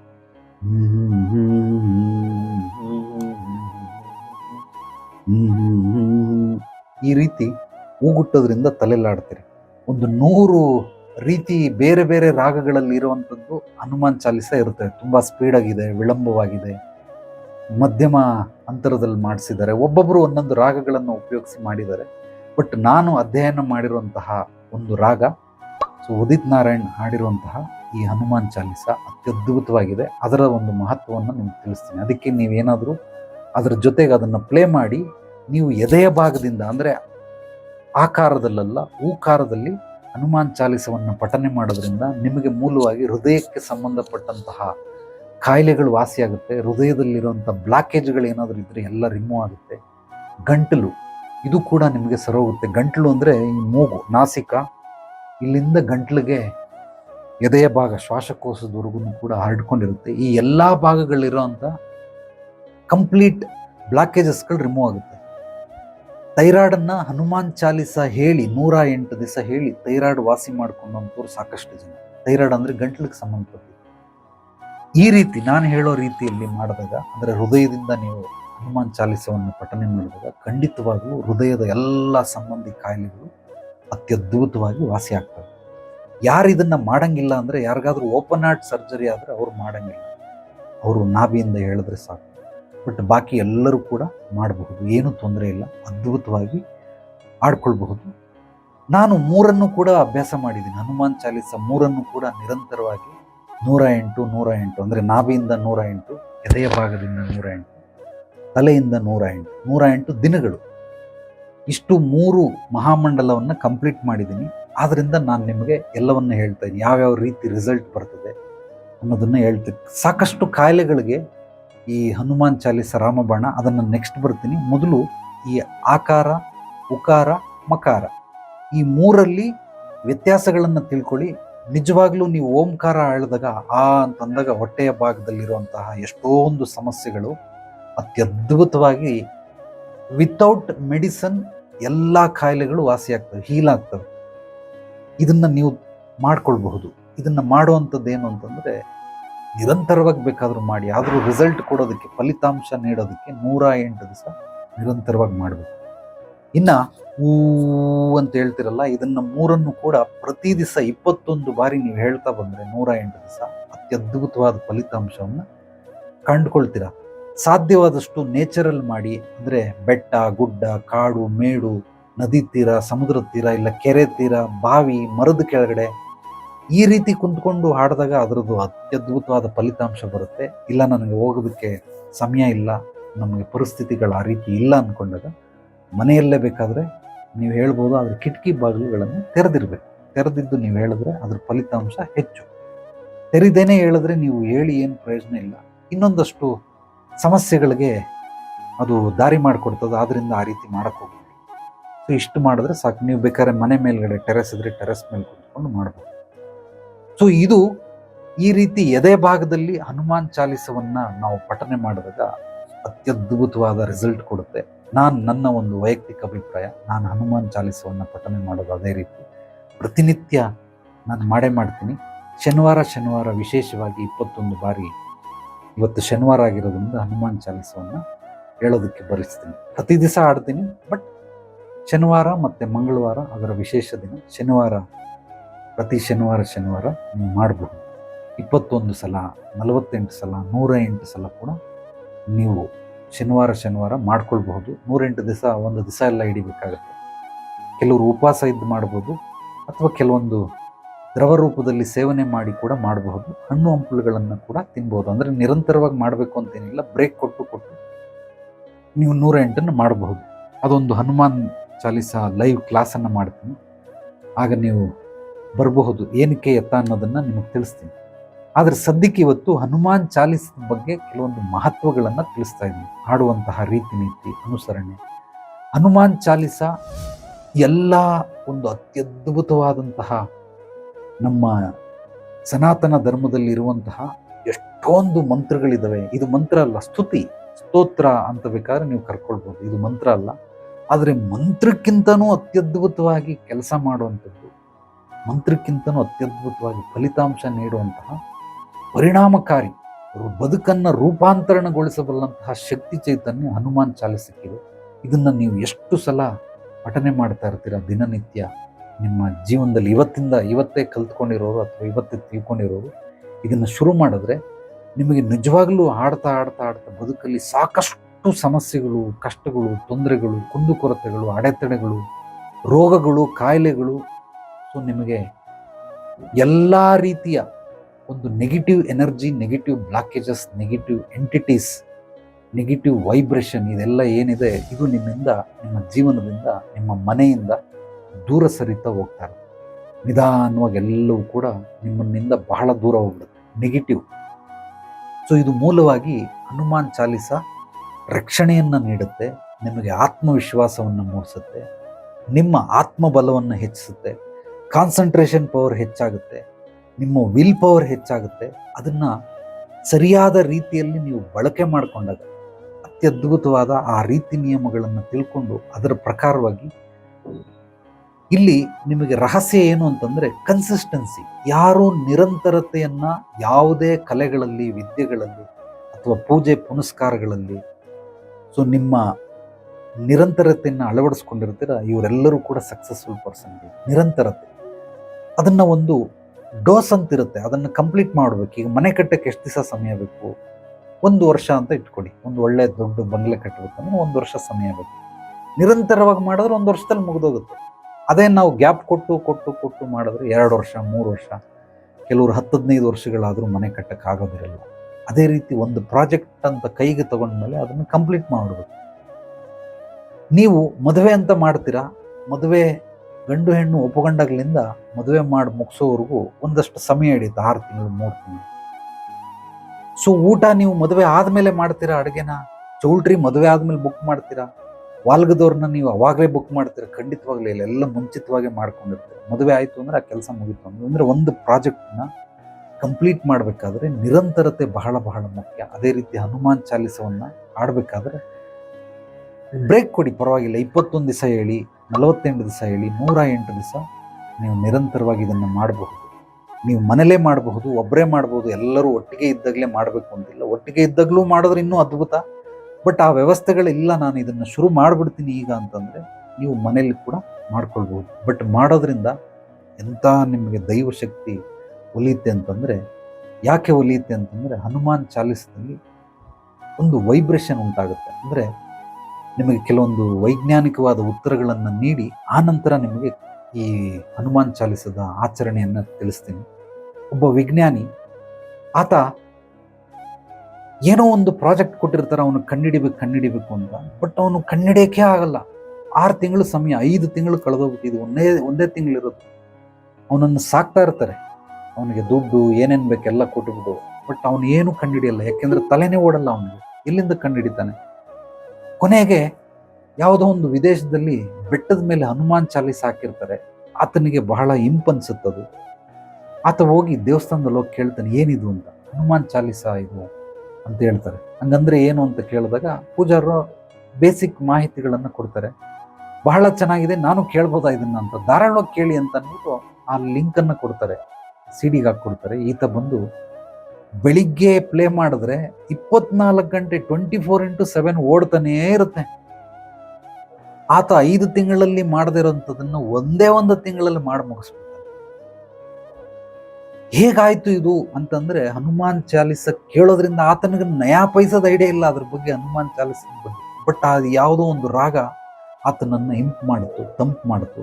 ಆದ್ರಿಂದ ಆ ಪ್ರಾಜೆಕ್ಟನ್ನು ಕಂಪ್ಲೀಟ್ ಮಾಡ್ದ. ಯಾಕೆ ಹಿಂಗಾಯ್ತು ಅಂತಂದ್ರೆ, ಅದಾದ್ಮೇಲೆ ಆತ ಪ್ರಾಜೆಕ್ಟ್ ಕಂಪ್ಲೀಟ್ ಆದ್ಮೇಲೆ ಹನುಮಾನ್ ಚಾಲಿಸದ ಬಗ್ಗೆ ಈ ಶಬ್ದ ತರಂಗಗಳು ಅಂತ, ಅಂದ್ರೆ ಸೌಂಡ್ ವೈಬ್ರೇಷನ್ ಹೇಗಿದೆ ಅಂತೇಳಿ ಫ್ರೀಕ್ವೆನ್ಸಿ ವೈಜ್ಞಾನಿಕವಾಗಿ ಅದನ್ನು ಕಂಡಿಡಿದಾಗ ಹನುಮಾನ್ ಚಾಲಿಸದಲ್ಲಿ ಹೊರಹೊಮ್ಮುವಂತಹ ಶಬ್ದಗಳು, ಅದನ್ನು ಯಾವ ರಾಗದಲ್ಲಿ ಅದನ್ನು ಸಂಯೋಜನೆ ಮಾಡಿದ್ದಾರೆ, ಏನೇನು ಇನ್ಸ್ಟ್ರೂಮೆಂಟ್ಗಳನ್ನು ಯೂಸ್ ಮಾಡಿದ್ದಾರೆ, ಇದೆಲ್ಲವನ್ನು ಅಧ್ಯಯನ ಮಾಡಿ ಅದರಿಂದ ಹೊರಹೊಮ್ಮುವಂತಹ ಶಬ್ದ ನಮ್ಮ ಬಾಡಿಲಿರುವಂತಹ ಶಬ್ದ ತರಂಗಗಳನ್ನು, ಅಂದರೆ ಇನ್ಬ್ಯಾಲೆನ್ಸ್ ಆಗಿರುವಂಥದ್ದನ್ನು, ಬೇರೆ ಬೇರೆ ಕಡೆ ವಿಚಿತ್ರವಾಗಿರೋದನ್ನು ಎಲ್ಲವನ್ನ ಕಂಪೋಸಿಂಗ್ ಮಾಡುತ್ತೆ. ಅಂದರೆ ಒಂದು ಲಯಬದ್ಧವಾಗಿ ನಮ್ಮ ಬ್ಲಡ್ ಸೆಲ್ಸ್ಗಳನ್ನು ಅಥವಾ ಒಳಗಡೆ ಇರುವಂಥ ಎಲ್ಲ, ನಮಗೆ ಚರ್ಮ ಇರ್ಬೋದು, ಮಾಂಸ ಇರ್ಬೋದು, ನರಮಂಡಲ ಇರಬಹುದು, ಮೂಳೆಗಳಿರಬಹುದು, ಸೊ ರಕ್ತ ಇರಬಹುದು, ಎಲ್ಲವನ್ನ ಒಂದು ಅಲೈನ್ಮೆಂಟ್ ಮಾಡುತ್ತೆ ಆ ಒಂದು ಹನುಮಾನ್ ಚಾಲಿಸದ ಶಬ್ದ ತರಂಗಗಳು. ಯಾವಾಗ ಅಲೈನ್ಮೆಂಟ್ ಆಗುತ್ತೋ ಆಗ ನಾವು ಮಾಡೋ ಕೆಲಸ ಕೂಡ ಅತ್ಯದ್ಭುತವಾಗಿ ಮೂಡ್ ಬರ್ತದೆ.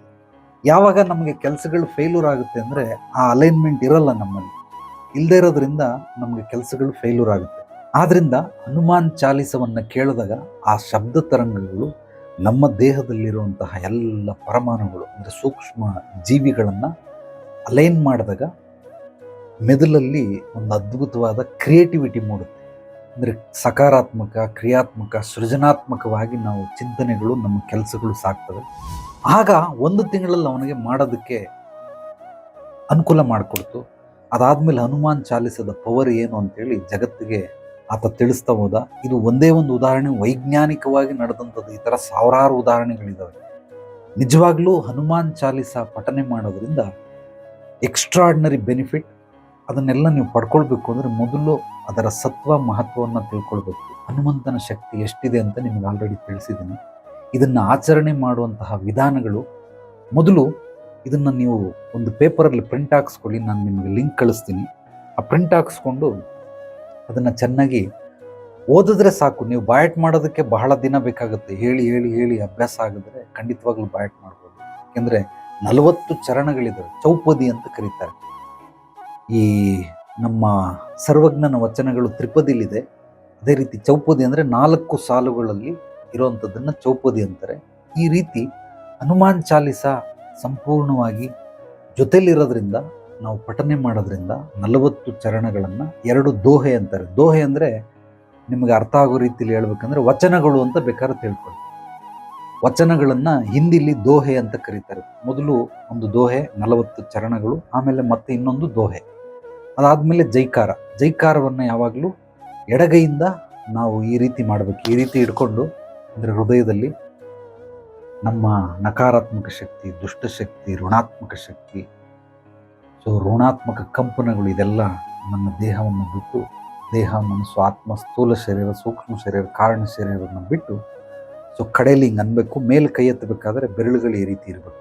ಪೂರ್ತಿ ಹಿಂಗೆ ಹಿಡ್ಕೊಂಡು ದೇಹದಲ್ಲಿರೋ ಶರೀರದಲ್ಲಿರೋದನ್ನೆಲ್ಲ ತೆಗೆದು ಹಿಂಗೆ ಎಡಗೈಯಲ್ಲೇ ಯಾಕೆ ಮಾಡಬೇಕು ಅಂದರೆ, ನಮಗೆ 2 ಮೆದುಳುಗಳಿದ್ದಾವೆ, ಲೆಫ್ಟ್ ಹೆಮಿಸ್ಫಿಯರ್, ರೈಟ್ ಹೆಮಿಸ್ಫಿಯರ್ ಅಂತ.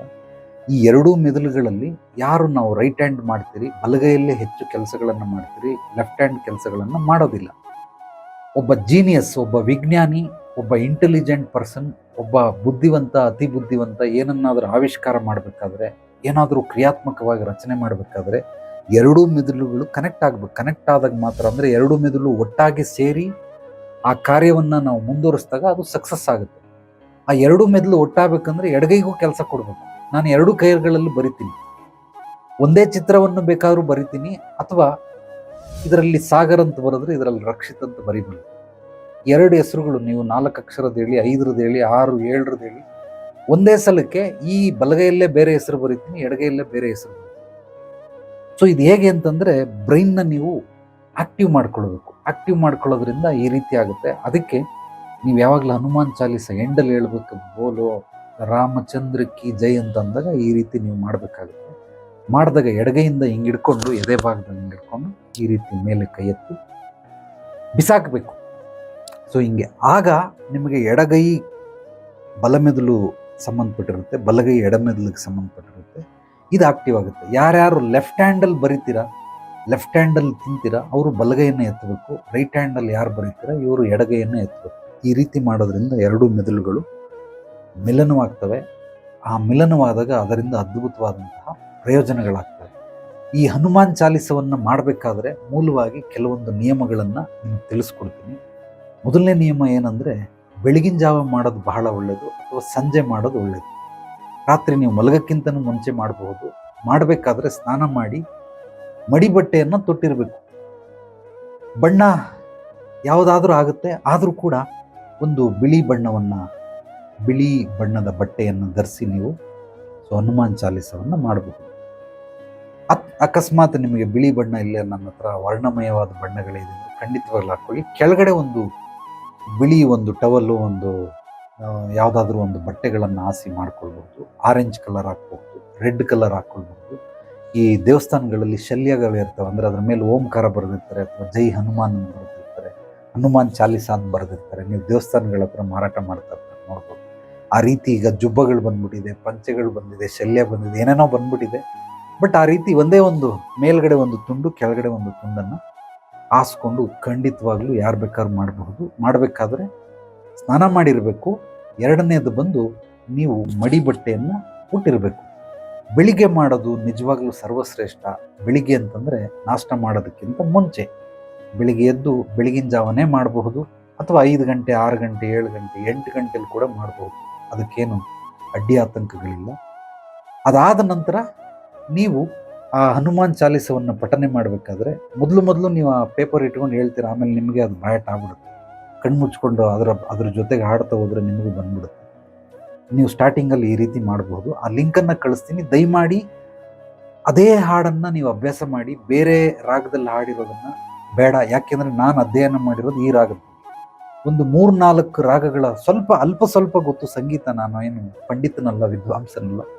ಏನೋ ಸುಮ್ಮನೆ ಬೇಸಿಕ್ ನಾಲೆಡ್ಜ್ ಗೊತ್ತಿರೋದ್ರಿಂದ, ಒಂದಷ್ಟು ರಾಗಗಳ ಪರಿಚಯ ಇರೋದ್ರಿಂದ ಒಂದು 4-5 ರಾಗಗಳನ್ನು ಅಧ್ಯಯನ ಮಾಡಿ ಅದರಲ್ಲಿ ಈ ರಾಗ ನನಗೆ ಬಹಳ ಪ್ರಿಯವಾದದ್ದು. ಅದು ಯಾಕೆ ಅಂತ ಕೂಡ ಹೇಳ್ತೀನಿ ನಿಮಗೆ. ಇದೇ ಹಾಡನ್ನು ನೀವು ಅಭ್ಯಾಸ ಮಾಡಿದ್ರೆ, ಆ ರಾಗದಲ್ಲಿ ಹಾಡೋದಕ್ಕೆ ಮುಂದುವರಿಸಿದ್ರೆ ಅದ್ಭುತವಾದ ಫಲಿತಾಂಶ ಸಿಗುತ್ತೆ. ನನಗೆ ಸಿಕ್ಕಿದೆ, ಅದನ್ನು ನಿಮ್ಗೆ ಹೇಳ್ತೀನಿ. ಇದಕ್ಕಿಂತ ಮುಂಚೆ ಒಂದು ದೀಪ ಇಟ್ಕೊಳ್ಳಿ. ಆ ದೀಪ ಮೆಟಲ್ದಾದರೆ ಬಹಳ ಒಳ್ಳೆಯದು. ಅಂದರೆ ತಾಮ್ರ, ಹಿತ್ತಾಳೆ ಅಥವಾ ಬೆಳ್ಳಿ. ನಿಮ್ಮ ಮನೇಲಿ ದುಡ್ಡು ಶ್ರೀಮಂತರಿದ್ರೆ ಚಿನ್ನದಲ್ಲೇ ಇಟ್ಕೊಳ್ಳಿ, ಅಥವಾ ಏನೂ ಇಲ್ಲ ಅಂದರೆ ಮಣ್ಣಿನ ದೀಪನಾದರೂ ಇಟ್ಕೊಳ್ಳಿ. ಮಣ್ಣಿನ ದೀಪದಲ್ಲಿ ನೀವು ಬೇವಿನ ಎಣ್ಣೆಯನ್ನು ಹಾಕಿ, ಯಾವುದೇ ಎಣ್ಣೆಗಳನ್ನು ಹಾಕಿ, ತುಪ್ಪದಲ್ಲಿ ನೀವು ದೀಪ ಹಚ್ಚಿ, ತೊಂದರೆ ಇಲ್ಲ. ಇದರಲ್ಲಿ ಮೂಲವಾಗಿ ಹಾಕಬೇಕಾಗಿರುವಂಥ ಇಂಗ್ರೀಡಿಯೆಂಟ್ಸ್ ಹೇಳ್ತೀನಿ. ಕರ್ಪೂರವನ್ನು ಮರಿದೇನೆ ಕುಟ್ಟಿ ಪುಡಿ ಮಾಡಿ ಕರ್ಪೂರವನ್ನು ಹಾಕಿ. ಕರ್ಪೂರವನ್ನು ಮರಿಬೇಡಿ, ಅದಕ್ಕೆ ಕರ್ಪೂರವನ್ನು ಹಾಕಿ. ಸಾಧ್ಯವಾದರೆ ನೀಲಗಿರಿ ತೈಲ, ಒಂದು 3 ಡ್ರಾಪ್ ನೀಲಗಿರಿ ತೈಲವನ್ನು ಹಾಕಿ. ತುಳಸಿ ರಸವನ್ನು ಅದನ್ನು ಉಜ್ಜಿಬಿಟ್ಟು ಒಂದು 4-5 ಡ್ರಾಪ್ ತುಳಸಿ ರಸ ಹಾಕಿ ಆ ದೀಪವನ್ನು ಮುಂದಿಟ್ಟು ದೀಪವನ್ನು ನೋಡ್ತಾ ನೀವು ಹೇಳಬಹುದು. ಅಥವಾ ಆ ದೀಪದ ಅದರಿಂದ ಬರುವಂಥ ಒಂದು ಫ್ರಾಗ್ರೆನ್ಸ್, ಪರಿಮಳವನ್ನು ನೀವು ಸೇವನೆ ಮಾಡ್ತಾ ಕೂಡ ಖಂಡಿತವಾಗ್ಲೂ ಈ ಒಂದು ಹನುಮಾನ್ ಚಾಲೀಸವನ್ನು ಪಠನೆ ಮಾಡಬಹುದು. ಇದನ್ನು ನೀವೆಲ್ಲರೂ ಫಾಲೋ ಮಾಡಿ. ಹನುಮಾನ್ ಚಾಲೀಸ ಹೇಳಬೇಕಾದ್ರೆ ದೇವ್ರ ಮನೆ ಅಥವಾ ಧ್ಯಾನ ಮಂದಿರ ಅಂತ ನಿಮ್ಮ ಮನೇಲಿ ಏನಾದರೂ ಇದ್ದರೆ ಧ್ಯಾನ ಮಂದಿರ, ಹನುಮಂತನ ವಿಗ್ರಹವನ್ನು ಇಟ್ಕೊಂಡು ಹನುಮಾನ್ ಚಾಲಿಸ ಮಾಡಬಹುದು, ಹನುಮಂತನ ಫೋಟೋ ಇಟ್ಕೊಂಡು ಮಾಡಬಹುದು. ಹನುಮಂತನ ಫೋಟೋನೂ ಇಲ್ಲ, ವಿಗ್ರಹನೂ ಇಲ್ಲ ಅಂದರೆ ಈ ರೀತಿ ದೀಪವನ್ನು ಇಟ್ಟು ಆ ಜ್ಯೋತಿಯನ್ನು ನೋಡ್ತಾ ಕೂಡ ಮಾಡಬಹುದು. ಈ ಕೆಲವೊಬ್ಬರಿಗೆ ವಿಗ್ರಹಗಳನ್ನು ಇಡೋದಕ್ಕೆ ಸಾಕಷ್ಟು ಡೌಟ್ಗಳಿದ್ದಾವೆ. ನನಗೆ ಸುಮಾರು ಜನ ಪ್ರಶ್ನೆಗಳು ಕೇಳ್ತಾ ಇರ್ತಾರೆ ವಾಟ್ಸಪ್ಪಲ್ಲಿ, ಗುರುಗಳೇ ನಾವು ವಿಗ್ರಹ ಇಟ್ಟಿರ್ತೀರಿ, ಅದಕ್ಕೆ ದಿನ ಅಭಿಷೇಕ ಮಾಡಬೇಕಂತ. ನೋಡಿ ಸ್ನೇಹಿತರೆ, ಇದು ಹೆಬ್ಬೆಟ್ಟು. ಇಷ್ಟು ಗಾತ್ರದ ಒಂದು ನಿಮ್ಮ ಮನೆಯಲ್ಲಿ ಯಾವುದೇ ದೇವರ ವಿಗ್ರಹಗಳನ್ನಿಟ್ಟರೆ, ಅಂದರೆ ಮೆಟಲ್ದಾಗಿರ್ಬಹುದು, ಮಣ್ಣಂದಾಗಿರ್ಬಹುದು, ಯಾವುದೇ ಒಂದು ಧಾತುವಿನ ಒಂದು ವಿಗ್ರಹ ಅಂದರೆ ಕಿರುಬೆರಳು ಅಥವಾ ಈ ಹೆಬ್ಬೆಟ್ಟು, ಇದನ್ನು ನೋಡ್ಕೊಳ್ಬೋದು. ಇಷ್ಟುದ್ದದಿಟ್ಟರೆ ಮನೆಯಲ್ಲಿ ನೀವು ಯಾವ ಸ್ಥಳದಲ್ಲಿ ಬೇಕಾದ್ರೂ ಇಡ್ಬೋದು, ಅದಕ್ಕೇನು ಪರ್ಟಿಕ್ಯುಲರ್ ಆಗಿ ಇದೇ ಸ್ಥಳ ಅಂತ ಇಲ್ಲ. ನೆಕ್ಸ್ಟ್ ಒಂದು ಗೇಣು ಏನಾದರೂ ನಿಮ್ಮ ವಿಗ್ರಹಗಳಿದ್ರೆ, ಯಾವುದೇ ಮೂರ್ತಿಗಳಿದ್ರೆ, ಇದನ್ನ ನೀವು ದೇವ್ರ ಮನೆಯಲ್ಲಿಟ್ಟು ಅದನ್ನ ನೀವು ಪೂಜಿಸ್ಬೇಕಾದ, ಅಂದ್ರೆ ವಾರ ಒಪ್ಪತ್ತು ತಿಂಗಳು ಏನೋ ಮಾಡ್ತೀರಾ ಅದನ್ನ ಮಾಡಬೇಕಾಗುತ್ತೆ. ಇನ್ನು 1 ಮೊಳ ಅಂದ್ರೆ ಇಷ್ಟೆತ್ತರ, ಇದಕ್ಕೆ ನೀವು ಅಭಿಷೇಕ ಮಾಡಬೇಕಾಗುತ್ತೆ. ಅಭಿಷೇಕ ಮಾಡಲಿಲ್ಲ ಅಂದ್ರೂ ದಿನನಿತ್ಯ ಪೂಜೆಯನ್ನು ಸಲ್ಲಿಸಬೇಕಾಗುತ್ತೆ. ಆದ್ರಿಂದ ಇಷ್ಟು ಎತ್ತರದ್ದು ಬೇಕಾ, ಇಷ್ಟು ಎತ್ತರದ್ದು ಬೇಕಾ, ಇಲ್ಲ ಇಷ್ಟು ಎತ್ತರದ್ದು ಬೇಕಾ, ಇನ್ನು ಆಳೆತ್ತರ ಇದ್ದರೆ ಖಂಡಿತವಾಗ್ಲೂ ದೇವಸ್ಥಾನವನ್ನೇ ನಿರ್ಮಾಣ ಮಾಡಬೇಕಾಗುತ್ತೆ. ಆದ್ದರಿಂದ ಯಾವುದು ಬೇಡ, ನನಗೆ ಮೂರ್ತಿ ಬೇಡ, ಫೋಟೋ ಇಟ್ಕೊಳ್ತೀನಿ ಅಂದರೆ ಫೋಟೋ ನಿಮ್ಮ ಇಷ್ಟ, ಎಷ್ಟು ದೊಡ್ಡದು ಬೇಕಾದ್ರೂ ಇಟ್ಕೊಳ್ಬೋದು, ತೊಂದರೆ ಇಲ್ಲ. ಸೊ ಹಂಗಾಗಿರೋದ್ರಿಂದ ಧ್ಯಾನ ಮಾಡೋದಕ್ಕೆ ಎಷ್ಟು ಬೇಕು ಆ ರೀತಿ ಇಟ್ಕೊಂಡು ಫೋಟೋವನ್ನು ಮಾಡಬಹುದು. ಸೊ ಮೂಲವಾಗಿ ದೀಪದಲ್ಲಿ ಯಾವುದೇ ಎಣ್ಣೆಗಳನ್ನು ಹಾಕಿ, ಎಳ್ಳೆಣ್ಣೆ ಹಾಕಿ, ಬೇವಿನ ಎಣ್ಣೆ ಹಾಕಿ, ಕೊಬ್ಬರಿ ಎಣ್ಣೆ ಹಾಕಿ, ಅಥವಾ ಹರಳೆಣ್ಣೆ ಹಾಕಿ, ತುಪ್ಪ ಹಾಕಿ, ಯಾವುದೇ ಥರ ಎಣ್ಣೆಗಳು ಹಾಕಿದ್ರೂ ಪರವಾಗಿಲ್ಲ, ಅದು ಎಣ್ಣೆ ಇಂಪಾರ್ಟೆಂಟ್ ಅಲ್ಲ. ಅದರ ಜೊತೆಗೆ ಕರ್ಪೂರ ಹಾಕೋದು, ತುಳಸಿ ರಸ ಒಂದು 4 ಡ್ರಾಪ್, ನೀಲಗಿರಿ ತೈಲ ಹಾಕೋದನ್ನು ಮರಿಬೇಡಿ. ಇದೆಲ್ಲವೂ ಹಾಕೋದ್ರಿಂದ ನಿಮ್ಮ ಆ ಒಂದು ಹನುಮಾನ್ ಚಾಲಿಸ ಹೇಳಬೇಕಾದ್ರೆ ಆ ಒಂದು ಪರಿಮಳ ನಿಮ್ಮ ಒಳಗಡೆ ಎಲ್ಲ ಆವಾಹನೆ ಆಗುತ್ತೆ, ಅತ್ಯದ್ಭುತವಾದಂತಹ ರಿಸಲ್ಟ್ ಸಿಗುತ್ತೆ. ಇದನ್ನು ನೀವು ಮಾಡಬಹುದು. ಸೊ ಮತ್ತೊಮ್ಮೆ ಹೇಳ್ತೀನಿ, ಬೆಳಿಗ್ಗೆ ಅಥವಾ ಸಂಜೆ ಮಾಡಿ, ರಾತ್ರಿ ಮಲಗಬೇಕಾದ್ರೂ ಮಾಡಬಹುದು. ಮಲಗಬೇಕಾದ್ರೆ ಮಾಡಿದ್ರೆ ಅಂತಿಮ ಕೆಲಸ ಅದು. ಅದಾದ್ಮೇಲೆ ನೀವು ಯಾವುದೇ ಕೆಲಸಗಳನ್ನು ಮಾಡೋ ಹಾಗಿಲ್ಲ. ಆಗಲೂ ಕೂಡ ನೀವು ಸ್ನಾನ ಮಾಡಿ ಮಡಿ ಬಟ್ಟೆ ಉಟ್ಟು ನೀವು ದೇವ್ರ ಮನೆಯಲ್ಲಿ ಅಥವಾ ಧ್ಯಾನ ಮಂದಿರದಲ್ಲಿ ಕುಂತ್ಕೊಂಡು ಇದನ್ನ ಹೇಳ್ಬಹುದು. ಕೆಳಗಡೆ ಒಂದು ಬಟ್ಟೆ ಹಾಸ್ಕೊಳ್ಳಿ, ಬರೀ ನೆಲದಲ್ಲಿ ಕುಂತ್ಕೊಳ್ಬೇಡಿ. ನೀವು ಮಡಿ ಬಟ್ಟೆಯನ್ನು ಹೊತ್ಕೊಂಡಿರ್ಬೋದು, ಬಿಳಿ ಬಟ್ಟೆ ಅಥವಾ ಆರೆಂಜ್ ಕಲರ್ ಇಲ್ಲ ರೆಡ್ ಕಲರ್ ಯಾವುದೋ ಒಂದು ಬಣ್ಣದ ಬಟ್ಟೆಗಳನ್ನು ಹಾಕೊಂಡು ನೀವು ಇದನ್ನು ಹೇಳಬಹುದು. ದೀಪ ಹಚ್ಚಿ ಮರಿಬೇಡಿ. ನಾನು ಹೇಳ್ದಂಗೆ ಮೊದಲು ಎದೆಯ ಭಾಗದಿಂದ ಬರಬೇಕು. ಜೈ ಹನುಮಾನ್ ಜ್ಞಾನ ಗುಣ ಸಾಗರ್, ಜೈ ಕಪೀಶ್ ತಿಹು ಲೋಕ ಉಜಾಗರ್. ಸೊ ಈ ರೀತಿ ಎದೆ ಭಾಗದಿಂದ ಬರಬೇಕಂದ್ರೆ ಏನು ಮಾಡ್ಬೇಕು, ನೀವು ಗಲ್ಲನ ಸ್ವಲ್ಪ ಕೆಳಗಡೆ ಹಿಂಗಿಟ್ರೆ ಅದು ಆಟೋಮೆಟಿಕ್ ಆಗಿ ಎದೆಯ ಭಾಗ ಅಂದರೆ ಆಕಾರವನ್ನು ಉಚ್ಚಾರಣೆ ಮಾಡೋದಕ್ಕೆ ನಿಮಗೆ ಅನುಕೂಲ ಮಾಡಿಕೊಡುತ್ತೆ. ಈ ರೀತಿ ಹನುಮಾನ್ ಚಾಲಿಸವನ್ನು ಮೊದಲು ಒಂದೇ ಸಲ ದಿನಕ್ಕೆ, ಬೆಳಿಗ್ಗೆ ಅಥವಾ ಸಂಜೆ ಇಲ್ಲ ರಾತ್ರಿ, ನಿಮಗೆ ಯಾವಾಗ ಬೇಕೋ ಆ ಸಮಯದಲ್ಲಿ ದಿನಕ್ಕೆ ಒಂದೇ 21 ದಿನಗಳು ಕಂಪ್ಲೀಟ್ ಮಾಡಿಬಿಡಿ. ಇದೊಂದು ಮೊದಲನೇ ಹಂತ ಇದು. ಅದಾದಮೇಲೆ ಬೇಕಾದರೆ ನೀವು ಸಿಂಗಲ್ ನಂಬರ್ ಅಂದರೆ 1, 3, 5, 7, 9, 11, 13 ಈ ರೀತಿ 21 ಸಲ ಸಿಂಗಲ್ ಡಿಜಿಟ್ಸ್ ಅಂದರೆ ಅದೇನೋ ಇವೆನ್ ನಂಬರ್ ಅದೇನೋ ಹೇಳ್ತಾರೆ, ಜೋಡಿ ಸಂಖ್ಯೆ, ಸಮಸಂಖ್ಯೆ, ಬೆಸ ಸಂಖ್ಯೆ ಅಂತ. ಹಂಗಾಗಿರೋದ್ರಿಂದ ಈ ರೀತಿ ಮೊದಲು 1 ದಿವಸಕ್ಕೆ ಹೇಳಿ, ಹೇಳಿ, ಆಮೇಲೆ 3 ಸಲ ಹೇಳಿ, ಆಮೇಲೆ 5 ಸಲ ಹೇಳಿ, 7 ಸಲ ಹೇಳಿ, 21 ದಿವಸ ನಿರಂತರವಾಗಿ ನೀವು ಮಾಡ್ಬೋದು. ಸದ್ಯಕ್ಕೆ ಒಂದೊಂದನ್ನು ಮಾಡಿ, ಆನಂತರ ನಿಮಗೆ 2ನೇ ಹಂತದ ಹೇಳ್ಕೊಡ್ತೀನಿ.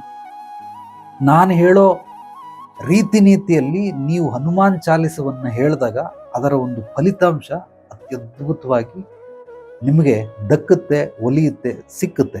ಇದನ್ನು ನೀವು ಮಾಡಿ ನೋಡ್ಬೋದು, ಪ್ರಾಕ್ಟಿಕಲ್ ಆಗಿ ಮಾಡಿ. ಸೊ ಈಗ ಹನುಮಾನ್ ಚಾಲಿಸವನ್ನು ನಾನು ಹೇಳುವಂತಹ ಆಗಲೇ ಪ್ಲೇ ಮಾಡಿದ್ದೆ. ಇದನ್ನೇ ಏನಕ್ಕೆ ಪ್ಲೇ ಮಾಡ್ತೀನಿ ಅಂತಂದರೆ, ಈಗಲೂ ಮತ್ತೊಮ್ಮೆ ಪ್ಲೇ ಮಾಡ್ತೀನಿ, ಆದರೆ ಪೂರ್ತಿ ಹಾಡು ಕೇಳಿಸಲ್ಲ, ನಿಮಗೆ ಅದನ್ನು ವಿಭಜನೆ ಮಾಡೋದಕ್ಕೋಸ್ಕರ. ನೋಡಿ, ಇದು ದೋಹೆ ಅಂತಾರೆ ಇದನ್ನು.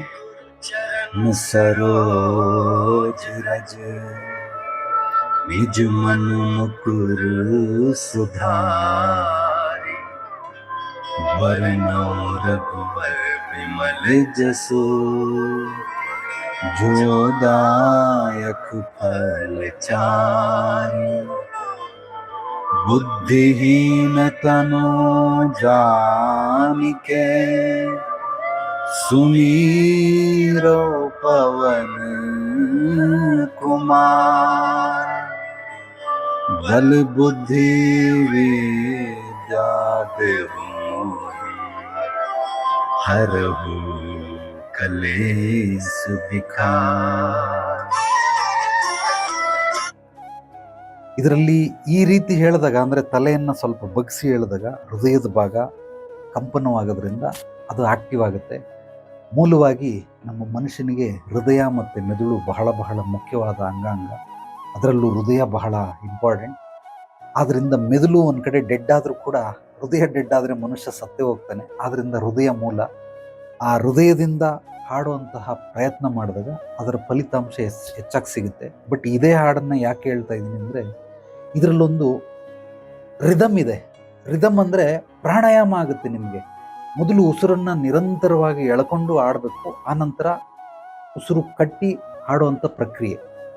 ಈಗ ಇದನ್ನು ದೋಹೆ ಅಂತಾರೆ. ದೋಹೆ ಆದಮೇಲೆ ಹನುಮಾನ್ ಚಾಲಿಸ ಅಂದರೆ ಚೌಪದಿ ಸ್ಟಾರ್ಟ್ ಆಗುತ್ತೆ. ಚೌಪದಿ ಸ್ಟಾರ್ಟ್ ಆಗಬೇಕಾದ್ರೆ 4 ಸೆಕೆಂಡು ನಿಮಗೆ ಉಸಿರನ್ನ ನಿಲ್ಲಿಸಿ ಇನ್ನೊಂದು ಸ್ಟಾರ್ಟ್ ಮಾಡೋದಕ್ಕೆ ಒಂದು ಅರ್ಧ ಸೆಕೆಂಡ್ ಅಷ್ಟೇ ಅದರಲ್ಲಿ ಬರೋದು. ನಾನು ಬೇಕಾದರೆ ನಾನು ಉಸಿರನ್ನು ಎಲ್ಲಿ ಎಳ್ಕೊಳ್ತೀನಿ ಎಲ್ಲಿ ಬಿಡ್ತೀನಿ ಅನ್ನೋದನ್ನು ನೀವು ನೋಡಬಹುದು. जय हनुमान ज्ञान गुण सागर, जय कपीश तिहु लोक उजागर, राम दूत अतुलित बल धामा, अंजनी पुत्र पवन सुत नामा, महावीर विक्रम बजरंगी, कुमति निवार सुमति के संगी, कंचन बरण विराज सुबेसा, कानन कुंडल कुंचित केसा, हाथ वज्र और ध्वजा विराजै, खांदे मूंज जनेऊ साजै, शंकर सुवन केसरी नंदन, तेज प्रताप महाजगवंदन. विद्यावान गुणी अति चातुर, राम काज करिबे को आतुर, प्रभु चरित्र सुनिबे को रसिया, राम लखन सीता मन बसिया, सूक्ष्म रूप धरि सियहि दिखावे, प्रकट रूप धरि लंक जरावे, भीम रूप धरि असुर संहारे, रामचंद्र के काज सवारे, लाए सजीवन लखन जियाए, श्री रघुवीर हर्ष उर लाए, रघुपति कीन्ही बहुत बड़ाई, तुम मम प्रिय भरत ही सम भाई. सहस्र बदन तुम रोयश गावे, अस कहि श्रीपति कंठ लगावे, सनकादिक ब्रह्मादि मुनीसा, नारद सारद सहित अहिसा, यम कुबेर दिखपाल जहाते, कवि कोविद कहि सके कहाते, तुम उपकार सुग्रीवहि चिन्हा, राम मिलाय राजपद दीना, तुमरो मंत्र विभीषण माना, लंकेश्वर भय सब जग जाना, जुग सहस्र जो जन पर भानु, लील्यो ताहि मधुर पल जानु.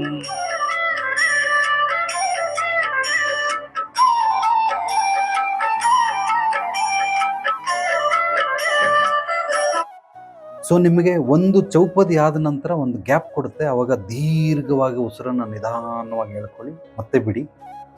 ಇಲ್ಲಿ ನಿಮಗೆ ಹನುಮಾನ್ ಚಾಲಿಸ ಇದು ಸುಮಾರು 7 ನಿಮಿಷ 6 ಸೆಕೆಂಡ್ಗಳಿದ್ದಾವೆ. ಓವರಾಲ್ ಹನುಮಾನ್ ಚಾಲಿಸ ಮುಗಿಯೋದು 6 ಸೆಕೆಂಡ್ ಬಿಟ್ಬಿಡಿ, 7 ನಿಮಿಷಗಳಿದ್ದಾವೆ. 7 ನಿಮಿಷ ನೀವು ಹನುಮಾನ್ ಚಾಲಿಸವನ್ನು ನಾನು ಹೇಳ್ಕೊಟ್ಟಿರುವಂತಹ ರೀತಿ ನೀತಿಯಲ್ಲಿ ನೀವು ಬಳಸ್ತಾ ಹೋದರೆ ಖಂಡಿತವಾಗ್ಲೂ 1 ಗಂಟೆ ಈಜೋಡಿದಾಗ ಎಷ್ಟು ಶಕ್ತಿ ಚೈತನ್ಯ ಬರುತ್ತೆ ಅಂದರೆ ಪ್ರಾಣಾಯಾಮ ಎಷ್ಟಾಗುತ್ತೆ ನಿಮಗೆ, ಇದು ಒಂದು ಹಾಡಲ್ಲಿ ನಿಮಗೆ ಅಷ್ಟು ಶಕ್ತಿ ಚೈತನ್ಯ ಸಿಗುತ್ತೆ. ಆದ್ದರಿಂದ ಪರ್ಟಿಕ್ಯುಲರ್ ಆಗಿ ನಾನು ಸಾಕಷ್ಟು ಒಂದು 80 ಥರ ಬೇರೆ ಬೇರೆ ರಾಗಗಳಲ್ಲಿ ಹನುಮಾನ್ ಚಾಲಿಸವನ್ನು ಕೇಳಿದ್ದೀನಿ. ಬಟ್ ನನಗೆ ಪ್ರಿಯವಾದದ್ದು, ನಾನು ಅಧ್ಯಯನ ಮಾಡಿರುವಂಥದ್ರಲ್ಲಿ ಈ ರಾಗ ನಿಜವಾಗ್ಲೂ ಸರ್ವಶ್ರೇಷ್ಠವಾದಂತಹ ರಾಗ. 4 ಅರ್ಧ ಅಂದರೆ ಪ್ರಾಣಾಯಾಮ ಮಾಡಬೇಕಾದ್ರೆ ಉಚ್ಛ್ವಾಸ, ಕುಂಭಕ, ನಿಶ್ವಾಸ, ರೇಚಕ ಅಂದರೆ ಅನುಲೋಮ ವಿಲೋಮ ಅಂತಾರೆ. ಅಂದರೆ ಉಸಿರನ್ನು ದೀರ್ಘವಾಗಿ ಎಳ್ಕೊಳ್ಳಿ, ಉಸಿರು ಕಟ್ಟಿ 10 ಸೆಕೆಂಡ್ ಎಳ್ಕೊಳ್ಳಿ, 5 ಸೆಕೆಂಡ್ ಉಸಿರು ಕಟ್ಟಿ, 10 ಸೆಕೆಂಡ್ ಬಿಡಿ, 5 ಸೆಕೆಂಡ್ ಉಸಿರು ಮತ್ತೆ ಕಟ್ಟಿ. ಇದನ್ನು ಒಂದು ಸರ್ಕಲ್ ಅಂತಾರೆ. 10 5 10 5 ಒಟ್ಟು 30 ಸೆಕೆಂಡ್ ಅಂದರೆ 1 ನಿಮಿಷಕ್ಕೆ 2 ಪ್ರಾಣಾಯಾಮಗಳನ್ನು ಮಾಡ್ಬೋದು. ಅದೇ ರೀತಿ ಇದರಲ್ಲಿ ಹನುಮಾನ್ ಚಾಲಿಸದಲ್ಲಿ 4 ಅರ್ಧ 4 ಅರ್ಧ 4 ಅರ್ಧ ಈ ರೀತಿ 4 ಚೌಪದಿಗಳನ್ನು ಹೇಳಬೇಕಾದ್ರೆ ಸಿಗುತ್ತೆ. ಪ್ಲಸ್ ಒಂದು ಚರಣದಿಂದ ಇನ್ನೊಂದು ಚರಣಕ್ಕೆ ಹೋಗ್ಬೇಕಾದ್ರೆ ನಿಮಗೆ ದೀರ್ಘವಾದ ಉಸಿರು ಸಿಗುತ್ತೆ. ಆದ್ರಿಂದ 1 ಗಂಟೆ ಈಜಾಡಿದ್ರೆ ಎಷ್ಟು ನಿಮಗೆ ಪ್ರಾಣಾಯಾಮಗಳಾಗುತ್ತೋ ಆ ರೀತಿ ಈ ಹನುಮಾನ್ ಚಾಲಿಸವನ್ನು ನೀವು ಪಠನೆ ಮಾಡೋದ್ರಿಂದ 1 ಅವರ್ ಈಜೊಡ್ದಂಗೆ. ಕೆಲವರು ಪಾಪ ಈಜೊಡೆಯಕ್ಕೆ ಬರಲ್ಲ.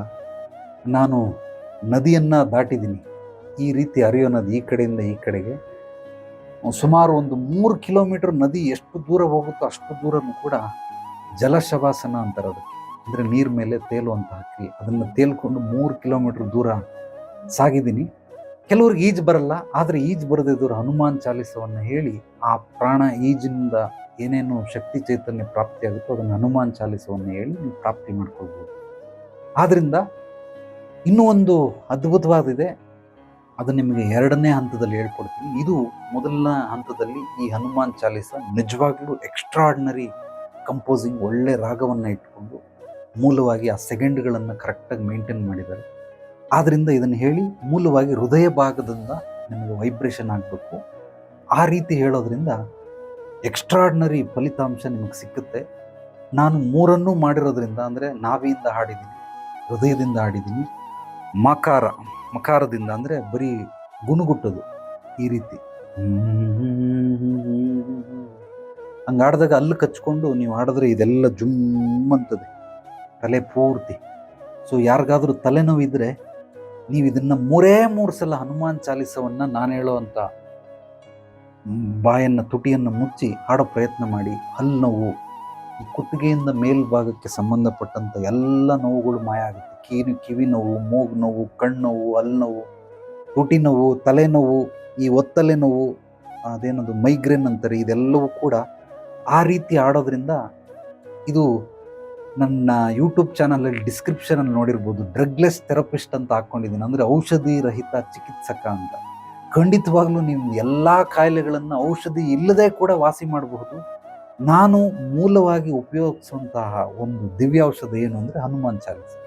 ಯಾರಿಗೇ ಬಂದರೂ ಕೂಡ ಅವರಿಗೆ ಈ ಒಂದು ಹನುಮಾನ್ ಚಾಲಿಸವನ್ನು ಹೇಳಿಕೊಟ್ಟು ಅವರ ಶರೀರದಲ್ಲಿರುವಂತಹ ನ್ಯೂನ್ಯತೆಗಳು, ಅಂದರೆ ಕುಂದು ಕೊರತೆಗಳು, ಅಡೆತಡೆಗಳು, ಅದನ್ನು ಬ್ಲಾಕೇಜಸ್, ಕೆಲವೊಂದು ಸ್ಥೂಲಕ್ಕೆ ಸಂಬಂಧಪಟ್ಟಂಥ ಬ್ಲಾಕೇಜಸ್, ಕೆಲವೊಂದು ಸೂಕ್ಷ್ಮಕ್ಕೆ ಸಂಬಂಧಪಟ್ಟಂಥ ಬ್ಲಾಕೇಜಸ್, ಇದನ್ನೆಲ್ಲವನ್ನು ಅವ್ರಿಗೆ ಹೇಳಿಕೊಟ್ಟು ಆ ಕಾಯಿಲೆಗಳನ್ನು ವಾಸಿ ಮಾಡ್ತೀನಿ. ಇದ್ರ ಜೊತೆ ಬೇರೆ ಬೇರೆ ಯೋಗ ಕ್ರಿಯೆಗಳಿರ್ತವೆ. ಮೂಲವಾಗಿ ಇದೊಂದು ಇಟ್ಕೊಂಡ್ರೆ ಸಾಕು, ನಿಜವಾಗ್ಲೂ ಎಲ್ಲ ರೀತಿ ಸಮಸ್ಯೆಗಳು ನಿಮಗೆ ಬಗೆಹರಿಯುತ್ತೆ. ಇದನ್ನು ನೀವು ಮಾಡೋದನ್ನು ಕಲ್ತ್ಕೊಳ್ಳಿ. ನಾನು ಹೇಳೋ ರೀತಿ ಆಚರಣೆಗಳನ್ನು ನೀವು ಖಂಡಿತವಾಗ್ಲೂ ಮಾಡಿದ್ರೆ ಅದ್ಭುತವಾಗಿ ನಿಮಗೆ ಫಲಿತಾಂಶವನ್ನು ಕೊಡುತ್ತೆ. ದಯಮಾಡಿ ಇದನ್ನು ಒಂದು ಹಾಡು ಥರ ಕೇಳಕ್ಕೆ ಹೋಗಬೇಡಿ. ಅದು ಕೇಳದೇ ಇರೋದ್ರಿಂದನೇ ಎಷ್ಟೋ ವಾಸಿ. ಹಾಡು ಥರ ಕೇಳೋದಕ್ಕಿಂತ ಕೇಳೋದೇ ಬೇಕಾಗಿಲ್ಲ, ಅವಶ್ಯಕತೆನೇ ಇಲ್ಲ. ಸೊ ಇದನ್ನು ನೀವು ಮಾಡಿದಾಗ ಅಕಸ್ಮಾತ್ ನೀವು ಹಾಡೋದಕ್ಕೆ ಇಷ್ಟ ಇಲ್ಲ ಅಂತಂದರೆ ದೇವ್ರ ಮನೇಲಿ ಬೇಕಾದ್ರೆ ಹಾಕ್ಬಿಟ್ಟು ಮೌನವಾಗಿ ಕುಂತ್ಕೊಂಡು ಧ್ಯಾನ ಮಾಡಿ. ಕೇಳಿದ್ದು ಕೂಡ ನಿಮಗೆ ಪ್ರಾಪ್ತಿನೇ. ಅದ್ರ ಜೊತೆಗೆ ಹಾಡಿದಾಗ ಬೇರೆ ರೀತಿ ಫಲಿತಾಂಶ.